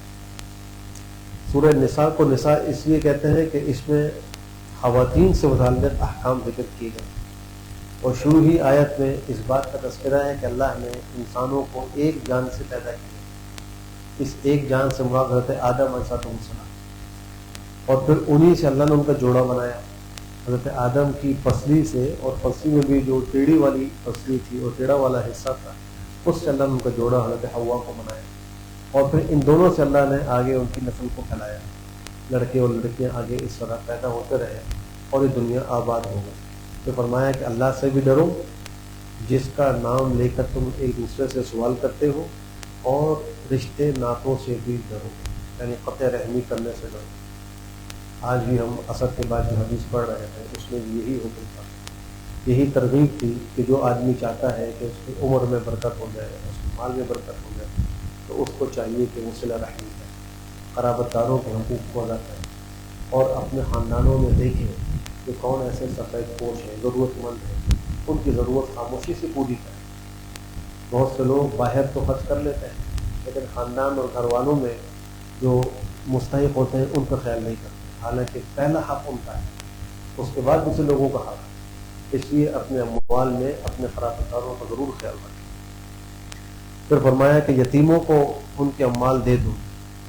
عرب میں جاہلیت کے دور میں عورتوں سے متعلق اور یتیموں سے متعلق بہت زیادہ ظلم و ستم کا بازار گرم تھا اور بے اعتدالیت تھی. یتیموں میں بہت زیادتی کرتے تھے اور عورتوں کو ان کے حق نہیں دیتے تھے. تو اس صورت میں اللہ نے عورتوں کے حقوق ادا کرنے کا حکم دیا ہے، یتیموں کے ساتھ اچھا سلوک کرنے کا حکم دیا. اور پھر تعدد ازدواج جو اسلام میں بھی ہے اور اس سے پہلے تمام مذاہب میں رہا ہے. اسلام میں تو اس میں بڑی حد بندی کی ہے، اور ایک وقت میں ایک مرد کے لیے 4 تک بیویاں رکھنے کی اجازت دی گئی. یہ اللہ نے اس کو شریعت میں اجازت دی ہے. اگر کوئی شخص ایک سے زیادہ شادی کرتا ہے تو اس کی بیوی کو اس پر اعتراض کا کوئی حق نہیں، بشرطے کہ وہ دونوں کے حقوق کو ادا کر سکے. اگر دونوں کے حقوق کو ادا کر سکتا ہے، یا 3 کے حقوق کو ادا کر سکتا ہے، یا 4 کے حقوق کو ادا کر سکتا ہے، ان کا نفقہ وغیرہ دے سکتا ہے، تو پھر بیوی کو بالکل یہ اختیار نہیں ہے کہ وہ شوہر کو دوسری شادی سے منع کرے. اور یہ بھی یاد رکھیے کہ دوسری شادی کے لیے شریعت کے اعتبار سے پہلی بیوی کی اجازت کی کوئی ضرورت نہیں. ملک کے قانون میں تو اس کی ایک شق موجود ہے کہ اس پہ پوچھا جاتا ہے کہ آپ نے پہلی بیوی سے اجازت لی ہے یا نہیں لی، اور نکاح نامے کے اندر بھی وہ شق لکھی ہوتی ہے. لیکن شریعت یہ کہتی ہے کہ اللہ نے خود مرد کو حق دیا ہے، اس میں وہ بیوی سے پوچھنے کا پابند نہیں. تو اگرچہ بہت سے لوگ دوسری شادی کو وہ برداشت نہیں کر سکتے اور وہ خدا نہیں کر سکتے، لیکن اپنے دل و دماغ میں مسئلہ وضاحت سے یہ رکھیں کہ شریعت نے مرد کو ایک سے زیادہ شادیوں کا حق دیا ہے، 4 تک شادیاں کر سکتا ہے. اس کی مخالفت نہ کی جائے. اگر کوئی کر سکتا ہے تو پھر اس پر اعتراض نہ کیا جائے، اور بیوی اس میں رکاوٹ نہ بنے بلکہ معاون بنے. اس کی خلاف ورزی سے شریعت کا یہ حکم ٹوٹتا ہے. اور پھر دیکھیے کہ اس وقت دنیا میں جو بچوں کی پیدائش ہے اس میں اگر ریشو دیکھا جائے تو بچیاں زیادہ پیدا ہو رہی ہیں اور بچے کم پیدا ہو رہے ہیں. اگر تعدد ازدواج کو آواز نہ دیا جائے تو پھر معاشرے کی بہت سی بچیاں بے نکاحی رہ جائیں گی، اور تعدد ازدواج سے وہ سب بھی نکاح کے منظر میں بن جائیں گی. تو بہرحال اسلام نے اس کی اجازت دی ہے اور اس کی شرائط ذکر کی ہے. لیکن اگر کسی کو انصاف کرنے میں کوئی شبہ ہے تو فرمایا کہ پھر ایک ہی پر اتفاق. اگر انصاف نہیں کر سکتا، عدل نہیں کر سکتا، تو پھر ایک سے زیادہ شادیاں نہ کریں. افراط و تفریط دونوں ہمارے معاشرے میں ہو رہا ہے. بعض لوگ بالکلیہ عقد ثانی کا انکار کر دیتے ہیں، اس کی مخالفت کرتے ہیں، اور بعض عقد ثانی کر کے حق کو پورا نہیں کرتے. دونوں ہی طریقے غلط ہیں. اس کو غلط نہ سمجھا جائے، جو کرے وہ پورے انصاف کے ساتھ کرے، پورے حقوق کو ادا کرے. یہ بھی فرمایا کہ جو یتیم بچے تمہاری پرورش میں ہو ان کو آزما لیا کرو. جب وہ نکاح کی عمر کو پہنچ جائے اور تم ان میں سمجھداری دیکھو تو پھر ان کا مال ان کے حوالے کرو. ورنہ جاہلیت میں یہ ہوتا تھا کہ یتیم کو میراث میں جو مال ملتا تھا وہ اس کا سرپرست اور ولی ہضم کرتا کھا جاتا، اس کو دیتا نہیں. حالانکہ اسلام کا حکم یہ ہے کہ اس یتیم کے مال کی حفاظت کی جائے اور اس کو بڑھانے کی فکر کی جائے، اور جب وہ سمجھدار ہو جائے تو پورا کا پورا مال اس کے حوالے کر دیا جائے. سرپرست اس مال میں سے بقدر ضرورت لے سکتا ہے. جیسے اگر کوئی آدمی کسی کے مال کی حفاظت کے لیے مقرر کیا جائے تو اس کو جو اجرت دی جاتی ہے وہ سرپرست وہ اجرت لے سکتا ہے. وقت ضرورت اس میں سے کوئی کھا پی سکتا ہے، لیکن اس پر عائش نہیں کر سکتا اور اپنی خواہشات ساری پوری نہیں کر سکتا، بلکہ وہ یتیم کا مال ہے، امانت ہے، اس میں خیانت نہیں کرنی چاہیے. پھر فرمایا کہ جو لوگ یتیموں کے مال کو کھا جاتے ہیں ظلماً، وہ اپنے پیٹ میں آگ بھر رہے ہیں اور کل قیامت میں بھڑکتی ہوئی آگ جہنم میں ڈالیں.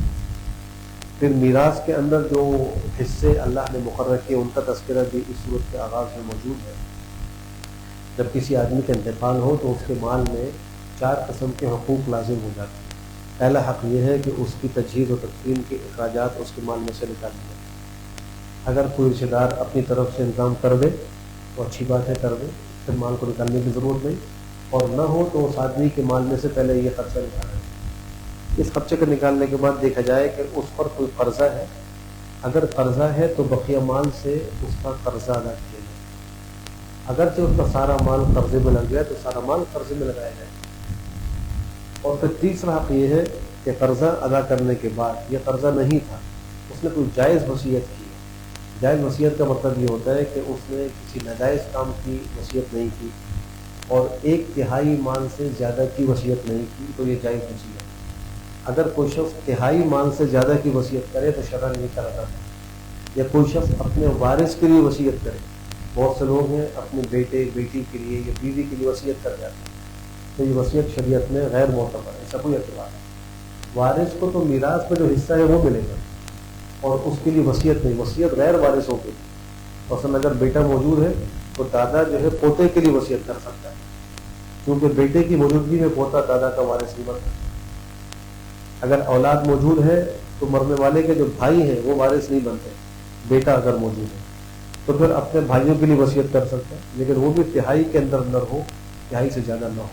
تو پھر تیسرے نمبر پر اس کے مال میں جائز وصیت کو پورا کیا جائے، اور پھر چوتھے نمبر پر مال کو شریعت کے حکم کے مطابق جو ورثہ ہیں ان میں تقسیم کیا جائے گا، جس کا جو حصہ ہے۔ اس میں بھی بڑی کوتاہی ہو رہی ہے کہ آج بہت سے لوگ میراث شرعی طور پر تقسیم نہیں کرتے، اس پہ عورتوں کے حصے کو مار دیتے، ان کا حصہ کھا جاتے ہیں، بھائی بہنوں کا حصہ کھا جاتے ہیں، اور کہتے ہیں کہ انہوں نے حصہ ہی نہیں، ہم نے ان کی شادیاں کرا دی، بس ہم نے خرچ کر دیا۔ کل یہ مال وہ مال بنے گا جو دوسرے کا مال ہضم کیا ہے، اس وجہ سے جہنم میں داخل ہونا پڑے گا۔ میراث میں جس کا جو حصہ بنتا ہے فوراً دینا چاہیے، اور اگر کوئی ایک وارث مطالبہ کر لے کہ مجھے میرا حصہ دیا جائے تو پھر دینا واجب ہو جاتا ہے۔ اگر ورثاء نے مطالبہ نہیں کیا، میراث ہے اور تقسیم نہیں کر رہے، تو پھر واجب نہیں ہے اس کا تقسیم کرنا، لیکن مستحب ہے کہ تقسیم کر دیا جائے۔ لیکن جب کوئی ایک بھی مانگ لے تو پھر کوئی آدمی انکار نہیں کر سکتا، اگر وہ زمین بیچنی پڑے تو بیچ کر بھی اس کا حق دیا جائے۔ ہمارے یہاں غلطی یہ ہوتی ہے کہ اگر کوئی میراث کا مطالبہ کرے تو اس کو لام تان شروع کرتا ہے، تمہیں شرم نہیں ہے، ابھی تو بات کی خبر کی مٹی بھی نہیں سوکھی، تم نے میراث کا مطالبہ کر دیا۔ اللہ نے اس کو مالک بنایا، وہ مطالبہ کر سکتا ہے۔ جیسے ہی والد کا انتقال ہوا، اس کا بچہ اس کے مال کا وارث بن گیا۔ اگر وہ اسی موقع پر کہے کہ مجھے میرا مال دیا جائے تو وہ شرعی طور پر یہ کہنے میں حق مجانب ہے، دوسروں کو تھوڑا تعاون کرنا چاہیے۔ یہ شریعت کے مسائل ہیں، اس میں کوتاہی نہیں کرنی چاہیے۔ معاشرے کے اندر جو آج بے چینی، بے سکونی اور افراتفری نظر آ رہی ہے، اس کا ایک بڑا سبب یہ ہے کہ ہم نے اپنے معاملات شریعت کے احکام کے مطابق نہیں رکھے، ہم نے ان کے خلاف معاملات شروع کر دیے۔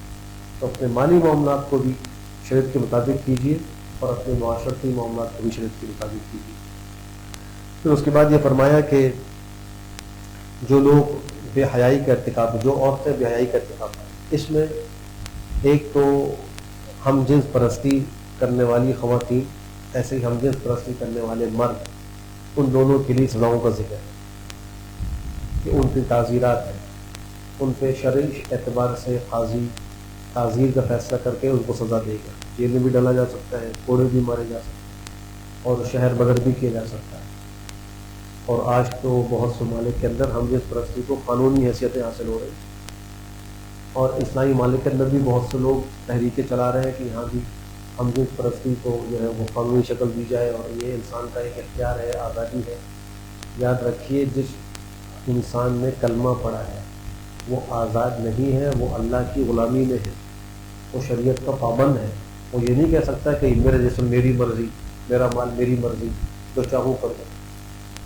وہ اپنے جسم میں بھی، اپنے مال میں بھی اللہ کے احکام کا پابند ہے، اور وہ اس کی مسئولیت ہے، کل کو وہ جواب دے گا۔ حدیث شریف کی روح سے ان لنفسک علیک حقا، انسان پر اس کے نفس کا بھی حق ہے، پورا نہیں کرے گا جواب دینا ہو۔ مال کا بھی حق ہے، پورا نہیں کرے گا جواب دینا ہو۔ اولاد کا بھی حق ہے، ان کے حق ادا نہیں کرے گا تو جواب دینا ہو۔ تو یہ نعرہ لگانا یہ بالکل خلاف شرع ہے کہ ہم آزادی کے لیے تحریک شروع کر رہے ہیں، ہم آزاد رہنا چاہتے ہیں۔ آزاد تو جانور ہوتا ہے، جانور کو کوئی شرعی حکم نہیں رکھتا، وہ جیسا چاہے رہے، جنگل میں رہے، کہیں بھی رہے، جیسا چاہے کھائے، اور اس سے کوئی پوچھ تاچھ نہیں، وہ نماز کا پابند نہیں، دیگر چیزوں کو پابند نہیں۔ انسان کیسے آزاد ہے؟ اللہ کے حکم کا پابند ہے، ہر چیز میں پابند ہے۔ پھر فرمایا کہ جو لوگ توبہ کرتے ہیں نادانی سے گناہ کرنے کے بعد، تو ان کی توبہ اللہ قبول کر لے گا، اور وہ غرغرہ موت سے پہلے توبہ کرتے ہیں۔ تو توبہ کے لیے جو شرائط ہیں ان کو اختیار کر کے جو توبہ کریں، اللہ توبہ قبول کرتے ہیں۔ ایک تو یہ کہ جو گناہ کر رہا ہے اس سے علیحدہ ہو جائے، جو ہو چکا اس پہ شرمندہ ہو، آئندہ نہ کرنے کا پکا عزم کرے، اگر کسی کا مال یا اس کا حق مارا ہے تو وہ ادا کرے۔ یہ توبہ کی شرائط ہے۔ یہ کرنے کے بعد وہ اللہ سے جب رجوع کرے گا تو اس کی توبہ قبول، چاہے بڑے سے بڑا گناہ کیوں نہ ہو، اللہ اس کو معاف کر دیں گے۔ لیکن اگر وہ گناہ کرتا رہا، توبہ شرائط کے تابع نہیں کرتا رہا، یہاں تک کہ وہ غرغرہ موت میں آ جائے، اب جب سکرات کا عالم طاری ہوا توبہ کر رہے ہیں تو اللہ فرماتے ہیں کہ اس کی توبہ قبول نہیں۔ جو غرغرہ موت سے پہلے توبہ کر لے جو غیب ہے اس کے ظاہر ہونے سے پہلے انسان جب مرنے لگتا ہے تو فرشتے آتے ہیں اور مرنے والا ان فرشتوں کو دیکھتا ہے. تو بسا اوقات آپ نے بھی سنا ہوگا، کتابوں میں موجود ہے کہ مرنے والے کے منہ سے نکلتا ہے کہ دیکھو مہمان آ رہے ہیں، ان کو جگہ دو، دروازہ کھولو، مہمان آئے. حالانکہ کوئی نظر نہیں آ رہا ہو اور کوئی دیر میں اس کا انتقال ہو جاتا ہے. وہ مہمان فرشتے ہوتے ہیں. یہ نیک آدمی کے ساتھ معاملہ ہوتا ہے کہ اچھی صورت میں فرشتے آتے ہیں، خوشبودار کفن لے کر آتے ہیں، اس کو آ کر اچھا خطاب کرتے ہیں، یا ایتھا النفس المطمئنہ ارجعی الی ربک راضیۃ مرضیہ فادخلی فی عبادی وادخلی جنتی. اور کو خطاب ہو. جب یہ دیکھنے لگے تو اب اس کا دنیا سے تعلق ایک طرح سے ختم ہو. اب جو وہ وصیت کرے گا وہ کل عدم، اب جو توبہ کرے گا وہ کل عدم، جو ایمان لائے گا وہ کل عدم. اس سے پہلے جو ایمان لائے وہ معتبر ہے، جو توبہ کرے وہ معتبر، جو جائز وصیت کرے شریعت کے حکم کے مطابق وہ معتبر. اور فرمایا کہ جو لوگ برائیاں کرتے رہتے اور جب ان میں کسی ایک کو موت کا وقت آ جاتا ہے اور موت اس کو پیش آ جاتی ہے، اس وقت کہتا ہے کہ میں توبہ کرتا ہوں، تو اللہ ایسا کی توبہ قبول نہیں کرتے. اور نہ ان کی توبہ قبول ہے جو کفر پر مر جائے. اللہ سب کی حفاظت کرتا ہے. پھر محرمات ابدیہ کا بھی تذکرہ ہے. اللہ نے کچھ رشتوں کو ہمیشہ کے لیے انسان پر حرام کیا ہے، انسان ان سے نکاح نہیں کر سکتا. ان میں ایک تو ماں ہے، دوسری بیٹی ہے، بہن ہے، پھوپھی ہے، خالہ ہے، بھتیجی ہے، بھانجی ہے، رضائی ماں ہے، رضائی بہنیں ہیں، اور ساس ہے. اور انسان کی پرورش میں جو ربیبہ ہو، یعنی کسی ایسی خاتون سے نکاح کیا کہ جس کے پاس پہلے ہی سے اولاد موجود تھی، تو اب یہ شخص جو ہے جو اب نکاح کر رہا ہے اس کے لیے اس خاتون کی اولاد ربیبہ کہلاتی ہے. تو جب اس خاتون سے نکاح ہو جائے تو وہ ربیبہ اس پر حرام ہو جاتی ہے. اگر اس سے نکاح نہ ہو تو پھر وہ ربیبہ نہیں ہے، اس سے نکاح حلال ہوتا ہے، اس سے جو کسی اور شخص کی بیٹی ہے. لیکن جب نکاح ہو جائے تو پھر اب وہ اس کی بیٹی شمار ہوگی، اس سے نکاح نہیں ہو سکتا. ایسی بہو ہے، ان کو اللہ نے ہمیشہ کے لیے حرام کیا، کبھی بھی انسان کے لیے یہ رشتے حلال نہیں ہو سکتے. اور جو محرمات ابدیہ ہیں ان سے پردہ نہیں ہوتا. یہ جتنے بھی یہاں رشتے ذکر ہوئے ان میں کسی سے پردہ نہیں. لیکن ان کے علاوہ جتنے رشتے ہیں اگرچہ وہ وقتی طور پر نکاح کے لیے حلال نہیں ہوتے، لیکن محرمات ابدیہ میں سے نہیں ہے، ان سے انسان کا پردہ ہے. مثلا چچا زاد، ماموں زاد، پھوپھی زاد، خالہ زاد، تایا زاد، جتنی بھی ذات ہیں یہ غیر محرم ہیں، ان سے شرعاً پردہ لازم ہے. ممانی ہے، چچی ہیں. ممانی اور چچی سے فی الحال نکاح نہیں ہو سکتا، اس لیے کچھ چچا کے ماموں کے نکاح ہیں. لیکن ان کے نکاح سے کے علاوہ اگر وہ ہو، قرآن خاص کا انتقال ہو جائے یا علیحدگی ہو جائے، تو پھر اس کا نکاح ان سے شرعاً حلال ہے. تو جن سے نکاح کسی موقع پہ حلال ہو سکتا ہے ان سے انسان کا شرعی پردہ ہے. آج کتنے لوگ ہیں شرعی پردہ کر رہے ہیں؟ آپ دیکھیں گھروں میں کہاں شرعی پردہ ہے. شادی بیاہ کے اندر کوئی شرعی پردہ نہیں، گھروں میں کوئی پردہ نہیں. سب کزن آپس میں مل رہے ہیں، گھوم رہے ہیں، پھر رہے ہیں اور اسے گناہ بھی نہیں سمجھ رہے. اور جہاں کسی کو کہو تو کہتے ہیں ہماری بہن نہیں ہے، تو تمہاری بہن کی طرح ہے. کیا اللہ نہیں جانتے یہ بہن کی طرح ہے؟ کیا قرآن نہیں جانتا؟ ہم جانتے ہیں. کتنے افسوس کی بات ہے. جن رشتوں کو اللہ کہہ رہے ہیں کہ تمہارے محرم نہیں، ان سے پردہ ہے، ہم کہتے ہیں کہ نہیں ہمارا دل صاف ہے. تو یہ بھی ایک قابل اصلاح امر ہے. گھروں کے اندر شرعی پردوں کو روا ہے. یہ شرعی پردہ عفت کا باعث، تقوی کا باعث، ناموس کی حفاظت کا باعث. اس کے اندر بے احتیاطی بہت سی برائیوں اور گناہوں کا باعث بن سکتا ہے. ایسے ہی بھابھی اور دیور ایک دوسرے کے لیے محرم نہیں ہے. حالانکہ کتنی دفعہ ایسا مسئلہ ہمارے سامنے آیا کہ بھابھی کو دیور موٹر سائیکل پر بٹھا کر اسٹاپ پر پہنچا کے آ رہا ہے، سسرال پہنچا کے آ رہا ہے، یونیورسٹی پہنچا کے آ رہا ہے اور لے کے آ رہا ہے، بازار لے کے جا رہا ہے اور لا رہا ہے. حدیث شریف میں فرمایا کہ دیور تو موت ہے. الحم والموت، ہم کہتے ہیں دیور کو. تو حدیث کہہ رہی ہے کہ وہ موت ہے، یعنی اس سے بچنے کا احتیاط کا حکم ہو رہا ہے. یہاں کوئی کسی سے بدگمان نہیں کیا جا رہا کہ انسان ہر ایک کو سمجھے کہ بس یہ کیا اس کی نگاہی غلط ہے یا اس کے خیالات ناپاک ہیں، نعوذ باللہ فلانا. یہ نہیں، احتیاط کے پہلو سے آئندہ چل کر یہ چیزیں، یہ بے احتیاطیاں انسانوں گناہ میں مبتلا کر سکتی. اس لیے بھابھی اور دیور کا پردہ ہے. جیٹھ اور جیٹھانی وغیرہ جتنے بھی رشتے ہیں ان کے آپس میں پردے ہونے چاہیے. پھر فرمایا کہ انسان جو تجارت کرتا ہے آپس کی رضامندی سے تو وہ مال تو اس کے لیے حلال ہے، ورنہ کسی کا مال ایسے حلال نہیں. آپس میں دوسرے کا مال کھانا یہ حلال نہیں ہے ناحق طریقے سے، لیکن تجارت کے طریقے سے انسان فائدہ اٹھا سکتا ہے. مثلا ایک آدمی کا مال ہے، دوسرے نے خرید لیا اس کو اس میں فائدہ ہوا، کچھ اس کو فائدہ ہوا تو یہ جائز اور حلال ہے۔ لیکن اس کے بغیر کسی کا مال چوری کر لیا، چپکے سے اٹھا لیا، چھین لیا، یا جھوٹ بول کر خیانت کر کے لے لیا، یہ سب ناجائز صورتیں ہیں، حرام۔ پھر فرمایا کہ اللہ نے مردوں کو عورتوں پر حاکم بنایا ہے دو وجہوں سے۔ ایک تو یہ کہ اللہ نے مردوں کو عورتوں پر فضیلت دی ہے، اور دوسرے یہ کہ مرد عورتوں پر مال خرچ کرتے ہیں، مہر بھی دیتے ہیں، نفقہ بھی دیتے ہیں۔ ان دو وجوہات کی وجہ سے مرد یہ حاکم ہے، عورتوں سے بہتر اور اعلیٰ ہے۔ پھر فرمایا کہ جو عورتیں ہیں ان میں نیک عورتیں، فرما بردار، اپنے ناموس کی، شوہر کی غیر موجودگی میں حفاظت کرنے والی، تو یہ ایسی خواتین ہیں کہ ان کے لیے رعایت کا حکم ہے، ان کے ساتھ اچھے سلوک کا حکم ہے۔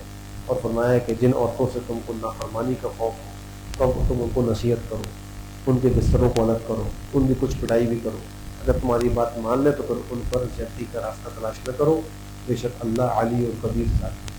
کبھی کبھی اگر یہ بیوی میں ناچاقی ہو جائے تو اس کی اصلاح کی صورتیں قرآن کریم ذکر کر رہا ہے۔ پہلی صورت یہ ہے کہ ان کو سمجھایا ہے، ان کو کہے کہ دیکھو میرا تم پہ یہ حق ہے، میری بات مانو، میری بات کرو، نافرمانی کرو گی تو یہ گناہ ہوگا، اگر تم میری فرمانی کرو گی تو یہ فائدہ ہوگا۔ اس طرح ان کو سمجھائے، گھر کے اندر دینی ماحول پیدا کرے۔ اگر اس سے بھی باز نہ آئے تو بستر الگ کر لیں، ایک ہی کمرے میں ہو لیکن بستر الگ کر لیں۔ اگر اس سے بھی باز نہ آئے تو تھوڑی ہلکی پٹائی کی بھی اجازت ہے، لیکن پٹائی ایسی نہ ہو کہ جیسے سر پھٹ جائے، ہاتھ ٹوٹ جائے، خون نکل آئے، یا چہرے پہ تھپڑ مار دے، اس طرح نہ ہو۔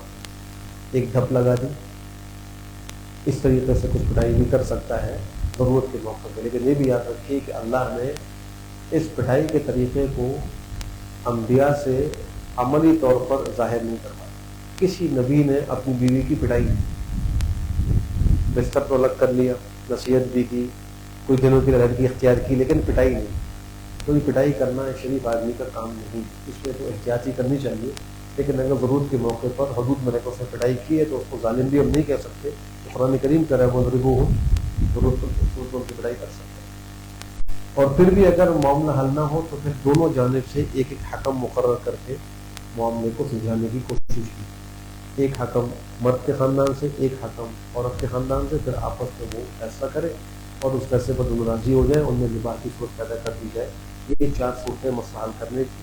عام طور پر لا علمی کی وجہ سے ان کو چھوڑ کر انسان فوراً طلاق پر آ جائے۔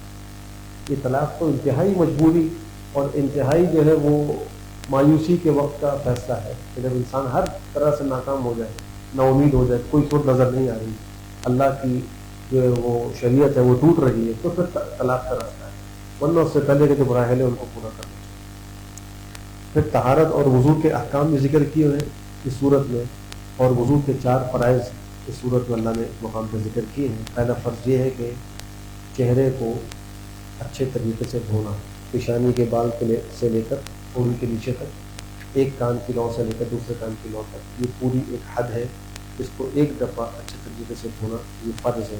اگر یہ نہیں کریں گے پورا تو وضو نہیں ہوگا۔ اور اگر داڑھی ہلکی ہے تو پھر کھال تک پانی پہنچانا ضروری ہے، اور داڑھی گھنی ہے تو جو بال چہرے کے اوپر لگے ہوئے ہیں، لٹکے ہوئے نہیں ہیں، ان کو دھونا ضروری ہے، جو لٹکے ہوئے ان کو دھونا ضروری ہے، اور خلال کرنا سنت ہے، کر لینا چاہیے، اس میں حدیث شریف کے فضائل بھی آئے ہیں۔ اور دوسرا فرض یہ ہے کہ دونوں بازوؤں کو کوہنیوں سمیت دھوئے، کوہنی سے نیچے کا جتنا حصہ ہے کوہنی سمیت وہ سب کو دھوئے، ایک بال برابر کی جگہ خالی نہ رہے، اور نہ اس پر کوئی ایسی چیز لگی ہوئی ہو جو پانی کے پہنچنے سے رکاوٹ، مثلا آئل پینٹ ہے یا کوئی آٹا وغیرہ ایسی کوئی لگی ہوئی ہے کہ جو پانی کو پہنچنے سے روکتی ہے، تو پھر اس کے ہوتے ہوئے وضو نہیں ہوگا، اس کو پہلے صاف کرنا ہوگا۔ اور تیسرا فرض یہ ہے کہ چوتھائی سر کا مسح، ہم پورے سر کا مسح کرتے ہیں یہ سنت ہے، لیکن چوتھائی سر کا مسح فرض ہے، اگر کسی نے چوتھائی سر کا مسح نہیں کیا تو اس کا وضو نہیں۔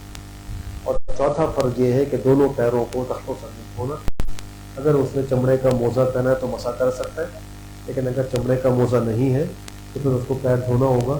یہ جو کپڑے کے ہم موزے پہنتے ہیں ان پر مسح کرنے سے مسح نہیں ہوتا، ان کو اتار کر پیر کو دھونا ہوگا۔ یہ 4 وضو میں فرائض ہیں، اگر یہ پورے نہ ہو تو وضو نہیں ہوتا، اور وضو نہ ہو تو نماز نہیں ہوتی، بغیر طہارت کے طواف نہیں ہوتا، طواف کے لیے بھی وضو ضروری ہے، نماز کے لیے وضو ضروری ہے، قرآن کریم کو ہاتھ لگانے کے لیے بھی وضو ضروری ہے۔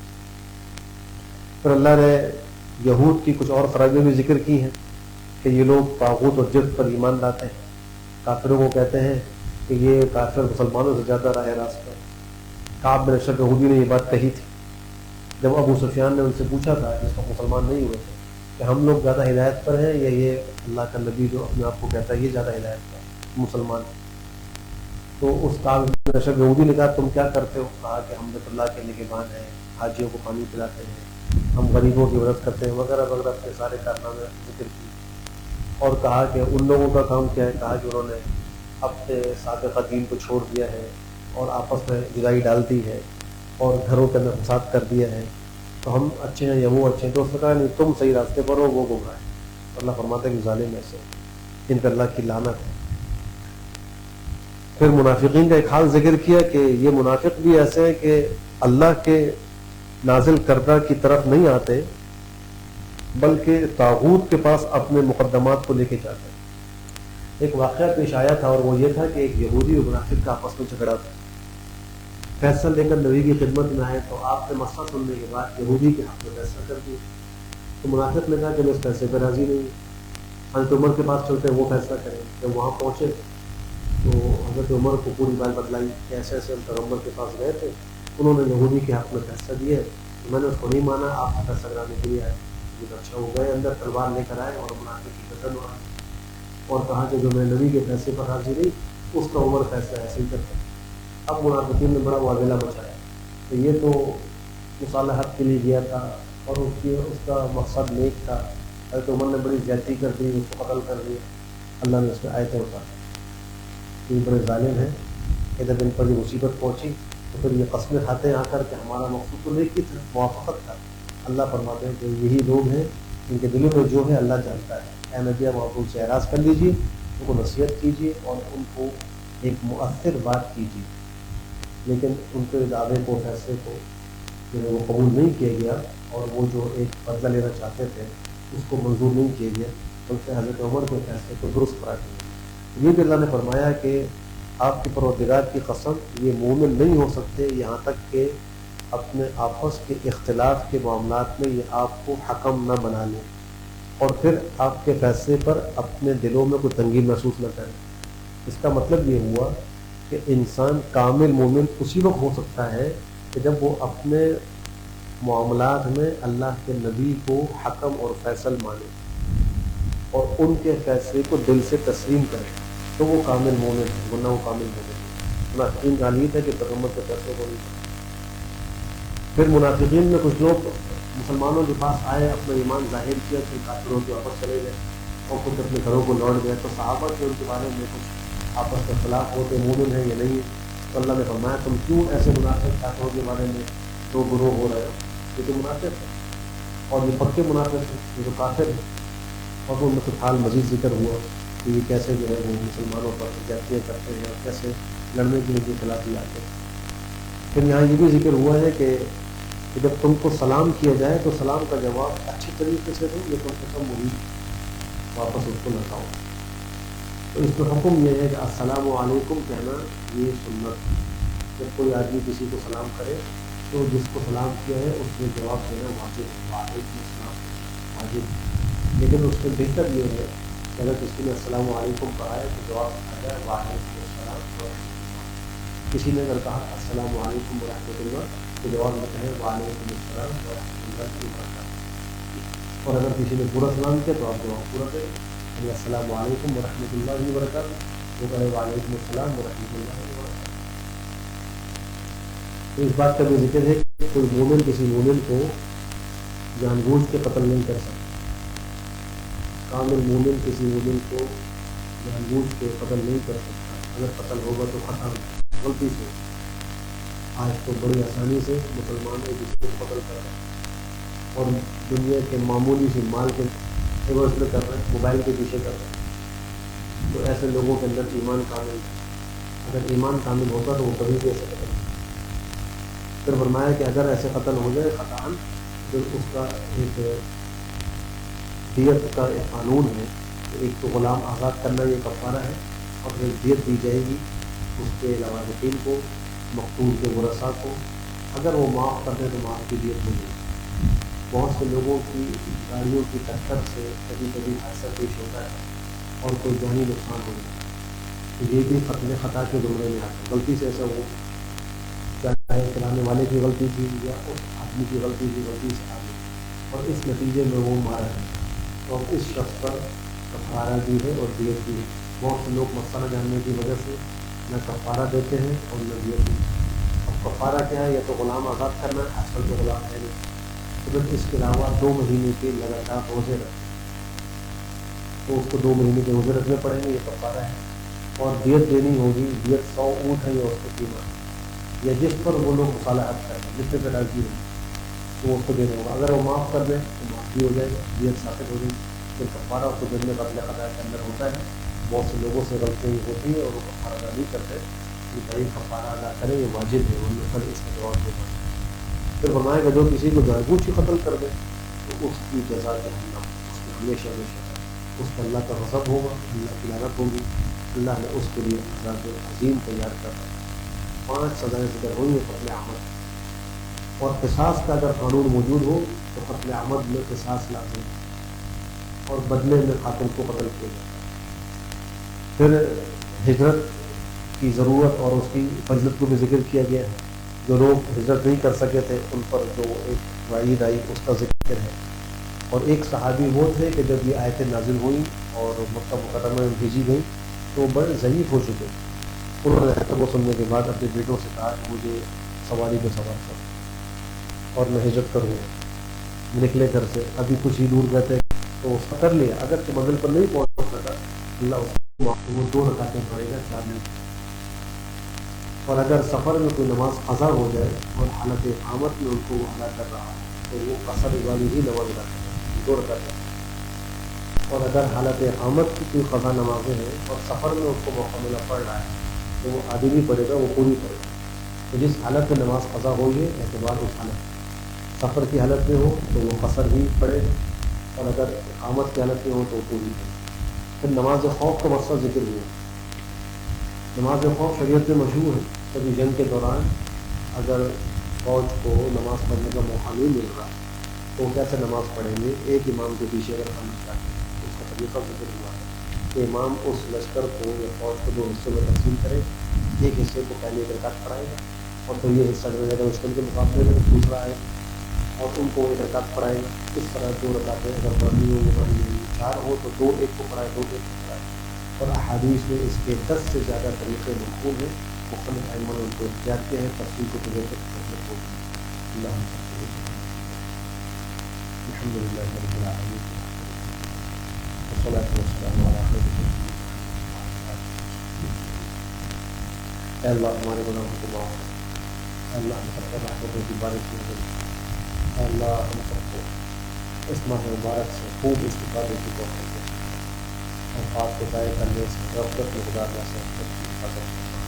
اے اللہ ہمارے بیماروں کو شفا فرما، اے اللہ ہم سب کو قرآن و شریعت پر عمل کرنے کی توفیق دے، اے اللہ ہمارے وطنوں کی حفاظت فرما، اے اللہ ہم کو پڑھنے سے پہلے کچھ نہیں، اللہ ہمارے دل کے پاکستان کا حال کرے، اے اللہ اس کو استحکام و مضبوطی نصیب کرے، اے اللہ یہاں کی معیشت میں خوب برکت نصیب کرے، تجارت میں، زراعت میں، دکانداریت میں خوب برکت نصیب، اے اللہ ان حاضرین و حضرات کے لیے جو بھی جائز خالی کی قرآن ہے غیر قبول اور جملہ مشکلات کا حل فرما، تمام نیک مقاصد میں کامیاب ہو۔